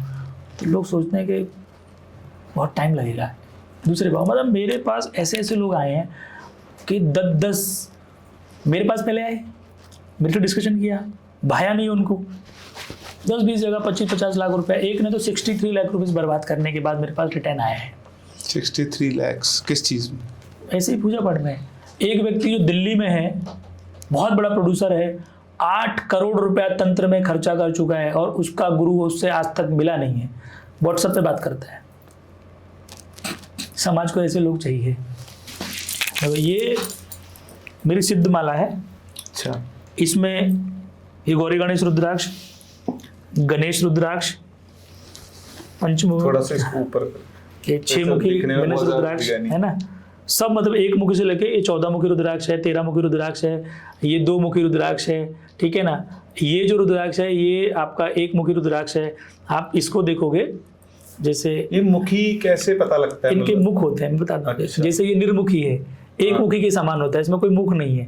मुख का मतलब जैसे धारियां होती हैं, अच्छा, ये धारी 2 कितनी है? 3 4 5, 5, ठीक है। तो पंचमुखी होता है। पंचमुखी। और एक वो होते हैं ना जो जिसमें मतलब पकड़ के देखो आप इसको, ये सिद्ध माला है, ये अपना बीसा यंत्र, तारा यंत्र है। ये दोनों अटेस्टेड हाँ, हैं। ये गौरी गणेश, गौरी गणेश। गौरी गणेश। तो गौरी गणेश क्यों बोलते हैं? गौरी तो माता पार्वती हो गई। हाँ, और गणेश मतलब उनके लक्ष्मी आएगी। अच्छा। दोनों माँ बेटे का, मतलब माँ बेटे का संगम है। ये गौरी गणेश 12 मुखी रुद्राक्ष है। अच्छा, ये 12 मुख्य, अच्छा हाँ, दोनों ये का मतलब मिला रेयर के। माला है मेरे पास, ठीक है। तो ये आपने अलग अलग लेके बनाई है माला या ये माला जब मैंने तैयार की थी तो मैंने पहले कुछ रुद्राक्ष लिए, फिर मेरे नेपाल में कुछ पेड़ भी हैं अच्छा। मेरे मित्रों के, तो उनसे मैं रुद्राक्ष मंगाता हूँ। और मैंने ये माला को तैयार किया खुद के स्वयं के लिए, साधना के लिए, पूजा के लिए, धारण करने के लिए। अब मैं रियल फैक्ट बताता हूँ। लोग बोलते हैं 7 मुखी रुद्राक्ष पहनने से आपको धन आता है, 8 मुखी रुद्राक्ष पहनने से आपको शनि का प्रभाव पड़ेगा, 1 मुखी रुद्राक्ष सर्वश्रेष्ठ होता है। जो दुकानदार रुद्राक्षों की सेलिंग कर रहा है वो क्यों नहीं रख लेता 1 मुखी रुद्राक्ष? खुद क्यों नहीं रखता? 36 मुखी रुद्राक्ष वो क्यों नहीं रख लेता? 14 मुखी रुद्राक्ष वो धारण क्यों नहीं करता? सेल क्यों कर रहा है जब इतना रेयर है? तो सही बात है। बड़ा समाज के लिए देखो बड़ा इफेक्टिव है। महाभारत काल में जाएंगे, अर्जुन ने धनुष बाण सीखा, उसको वो ज्ञान मिला। भीम ने युद्ध कला सीखी, गदा युद्ध सीखा, उसको वो ज्ञान मिला। जो व्यक्ति जिस ज्ञान के प्रति और जिस चीज में निरंतर प्रैक्टिस करता है वो ज्ञानवान होता है। हम तंत्र में प्रैक्टिस करते हैं तो हम तांत्रिक हैं, जो मंत्र में प्रैक्टिस करते हैं वो मांत्रिक हैं, जो भूपागिरी में प्रैक्टिस करते हो वो भूपा है, जो बिजनेस में प्रैक्टिस करता है वो बिजनेसमैन है, सही बात। जो टीचर में प्रैक्टिस करता है वो टीचर है। रुद्राक्ष आपकी एनर्जी को चेंज जरूर करेगा, धनवान नहीं बनाएगा, धनवान नहीं बनाएगा। ये क्या करेगा? आपकी एनर्जी को चेंज करेगा। अब कोई ऐसा व्यक्ति जो अनपढ़ है और बेलदारी का काम करता है, मतलब घर चिनाई का जो होता है उसके साथ में जो वो लोग हेल्पर होते हैं वो काम करता है, वो 1 मुखी से 14 मुखी रुद्राक्ष पहले से कुछ नहीं होगा जीवन में। सही बात है। उसको अपना तरीका बदलना पड़ेगा, उसको एजुकेटेड बनना पड़ेगा, थोड़ा सा उसको चीज सीखनी पड़ेगी। जितने अपने लाइफ में प्रोग्रेसिव होगा, जितने लाइफ में चेंजेस करेगा, उतना धन अपने आप संचित करेगा, जितना धन कमाने की कैपेसिटी बढ़ेगी। अब इसको कोई स्पष्टता से नहीं बोलता। क्यों नहीं बोलते? 7 मुखी रुद्राक्ष कम से कम 1500 रुपये से मिनिमम 4500 रुपये का आता है, और नेपाल से आता है 150 रुपये का नकली, असली वाला। अच्छा। और 14 मुखी रुद्राक्ष नेपाल से परचेज करते हैं 3000 से 4000 रुपये का, और इंडिया में बिकता है 45 से 60,000 रुपये का। 1 मुखी रुद्राक्ष तो रेयर बोल के मतलब वहां से लाखों रुपए, लाखों नहीं करोड़ों में बिकते हैं। तो जो व्यक्ति बेच रहा है करोड़ रुपए का वो खुद पहने ना, जिंदगी बदले ना। बदल गई ना तो। अरे देखो नीलम जो स्टोन है वो नीलम का इतना बड़ा हुआ कर रखा है, इतना बड़ा, मतलब उसको बहुत प्रचलित कर रखा है। जैसे मैंने पहले बोला कि भाई अब शनि ग्रह से लाए हो उसको, नीलम को बहुत, क्योंकि शनि का ग्रह तो पहला डर, दूसरा शनि, 7.5 ये वो बड़े बड़े प्रचलित है। नीलम पहनो, सबसे ज्यादा महंगा ही नीलम है। सही बात है। एक और बात है ना, वो जिसका वो पिरामिड बना के रखता है, हाँ नाम भूल गया मैं, क्रिस्टल होता है वो, क्रिस्टल, स्फटिक। हाँ, स्फटिक की तो माला बनती है शायद। स्फटिक की माला भी बनती है, उनकी मूर्ति भी बनती है, उनके बहुत सारी चीजें। स्फटिक तो शायद जो अपने सीपी होती है, स्फटिक हिमालय का पत्थर है, और वो गुफाओं में पानी जम जाता है, पानी के रूप से धीरे धीरे कन्वर्ट होता है, वो स्टोन में कन्वर्ट हो जाता है। तो ठंडा पत्थर होता है वो, ऐसा है। वो शायद साधना के टाइम पर स्फटिक की माला का जाप करते हैं। ऐसा बोला जाता है। देखो हर चीज का अपना एक अस्तित्व, उसकी ऊर्जा है। आप लक्ष्मी प्राप्ति के लिए साधना करते हो तो आप उन माला होती है कुछ स्पेशल, जैसे स्फटिक माला हो गई तो लक्ष्मी को रिलेट करते हो आप कमल गट्टे से, क्योंकि कमल वासनी है, कमल उनको चढ़ता है तो कमल बट्टे पे करते हैं। 7 मुखी रुद्राक्ष को माता लक्ष्मी से रिलेट करते हैं तो उससे साधना करते हैं। जैसे नॉर्मल आदमी को रुद्राक्ष पहनना चाहिए, रुद्राक्ष पहनना चाहिए क्योंकि उसका ये है कि उसकी ऊर्जा पॉजिटिविटी लाती है आपके शरीर में। जैसे काली हकीक माला, वो भी आपको पॉजिटिविटी लाती है और आपकी निगेटिव ऊर्जा को बाहर फेंकती है। तो जैसे एक और मेरा बड़ा अजीब सा प्रश्न लगेगा आपको कि जैसे लोग भगवान का लॉकेट पहनते हैं, फिर माला पहनते हैं, लेकिन अभी आजकल का ज़माना है, मॉडर्न ज़माना है, खाते पीते भी हैं, तो जो लोग मतलब दोनों काम करते हैं, माला भी पहन ली, मान लो लॉकेट पहन लिया माला की जगह, और वो ड्रिंक भी कर रहा है, नॉनवेज भी खा रहा है, तो इसका कोई नेगेटिव इम्पैक्ट पड़ता है? नेगेटिव इम्पैक्ट क्या पड़ता है, मैं आपको एकदम बड़े सिंपल वे में बताता हूँ। जैसे आप ड्रिंक करते हो, तो जैसे आपने कोई दारू ली, उसमें 30 ml में ग्लास में डाल के आपने पानी डाला, तो आप 30 ml आप डायरेक्ट कंज्यूम नहीं कर सकते, इसलिए पानी डाल के पी रहे हो। अब उसी पानी में आप पोटी डाल दो तो उसको कंज्यूम नहीं कर सकते, या पेट्रोल डाल दो उसको भी कंज्यूम नहीं कर सकते। तो जो हम साधना, पूजा, उपासना, जिस चीज़ से हमको गुड एनर्जी मिलती है, उसको हम निगेटिव ऊर्जा के साथ अटैच नहीं करना चाहिए। अब जैसे शास्त्रों में वर्णन है कि आप जैसा भोजन खाओगे वैसे बन जाओगे, विचार बदल जाएंगे। आप जैसे आप एकदम शाकाहारी हो तो आप मुर्गा नहीं काट सकते, बकरा नहीं काट सकते, किसी का शिकार नहीं है। लेकिन कोई जंगली आदमी है, आदिवासी आदमी है, उसका तो दिन का बेचारे का प्रतिदिन का क्रिया ही वही है कि कुछ ना कुछ मारना है, खाना है। सुअर भी खाएगा, बकरा भी खाएगा, मुर्गा भी खाएगा, उसकी प्रैक्टिस में है, आपकी प्रैक्टिस में नहीं है। तो आपके विचार बदल गए हैं तो आपकी मनस्थिति बदल जाएगी। तो रुद्राक्ष के प्रति आपके विचार हैं कि इसको शुद्ध रखना है बहुत, क्योंकि मैं रुद्राक्ष धारण करता हूँ तो मेरी एनर्जी चेंज होगी। जिसको ये लगता है कि रुद्राक्ष पहनने से भी एकदम मैं सात्विक हूँ, चिकन खाते हुए सात्विक हूँ, खाए ना। अब अघोरी तो क्या करते हैं, सब अघोरी चिकन मटन खाते हैं और रुद्राक्ष धनाधन पहने रहते हैं, इधर बांधते हैं, इधर बांधते हैं, इधर बांधते हैं, इधर सर में बांधते हैं, और रात को खुद चिकन मटन खाते हैं।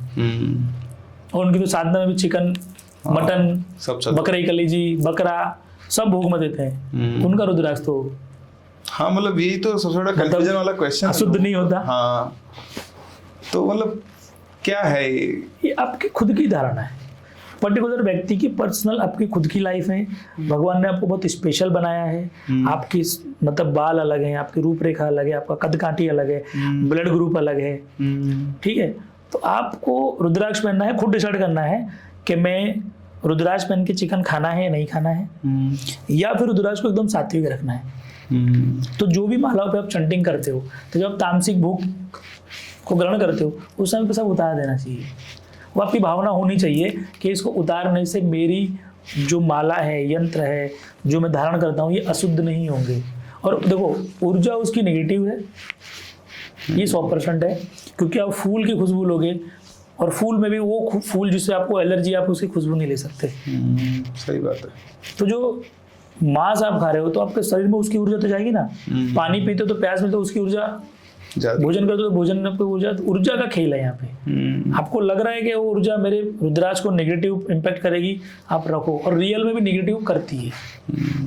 100% ये है कि रियल में नेगेटिव करेगी। तुम जैसे मैंने धारण कर रखी है मेरी मालाएं, मैं माला किसी को टच नहीं करने देता। उसका कारण है कि मुझे ऐसा लगता है कि वो व्यक्ति अशुद्ध है, शुद्ध है, पोटी करके आया कि नहीं करके आया, मतलब मुझे लगता है कि इसको शुद्ध रखना है। बिल्कुल सही बात। मेरा पर्सनल व्यक्तित्व महत्व है शुद्ध रखना। अघोरी वो सब बांध के रखेगा, क्योंकि उसको अघोरी के लिए कोई भी अशुद्ध शुद्ध नहीं है। अगर आप अपनी मनस्थिति बताते हो कि कोई शुद्ध नहीं है, कोई अशुद्ध नहीं है, ठीक है, सब शून्य है, अघोरी वाली विचारधारा रखते हो, तो आप रुद्राक्ष पहन के कुछ भी करो, कोई फर्क नहीं पड़ता।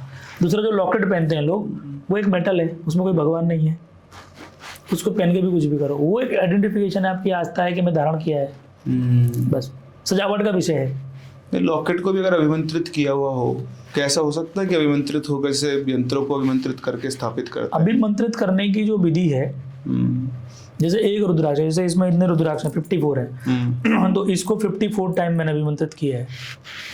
पूरी माला को एक बार अभिमंत्रित नहीं किया, मतलब इसको एक पर्टिकुलर अलग रुद्राक्ष है, इसकी विधि अलग करनी पड़ेगी। फिर इसको सिद्ध सामने रखो, 1.25 लाख मंत्रों का जाप करो, जो साधना करते चौकी, तो इसकी ऊर्जा, मतलब जो मंत्र की ऊर्जा है, इसमें माला में समावित हो।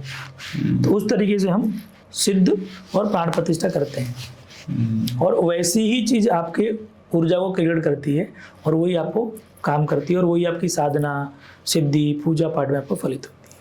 तो रुद्रनाथ जी आपके साथ बहुत मज़ा आया बातचीत करके, और मेरे हिसाब से आप लोगों को भी मेरी तरह बहुत सारी चीज़ें सीखने को मिली होगी। कुछ अलग क्वेश्चंस हमने यहाँ पे लिए, वही नॉर्मल भूत पिशाच ये सब हमने नहीं डिस्कस किया।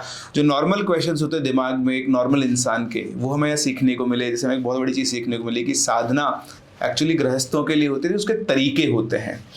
तो अगर आप लोगों को पॉडकास्ट अच्छा लगा हो तो कमेंट सेक्शन में ज़रूर बताएं, और दोबारा आप और कौन से क्वेश्चंस पूछना चाहेंगे रुद्रनाथ जी से वो भी आप कमेंट सेक्शन में बताएं। हम लोग चाहेंगे कि दोबारा उनके साथ अगला एपिसोड शूट किया जाए आप लोगों के क्वेश्चंस को लेकर। तो कमेंट सेक्शन में आपके दिमाग में जो भी क्वेश्चन चल रहे हो जेन्युइनली आप पूछना चाहते हैं, क्योंकि कभी कभी आपका जेन्युइन लोगों से कनेक्शन होता है, बात करने का मौका मिलता है। मिलते हैं अपने अगले एपिसोड के अंदर। Thank you, take care and bye bye.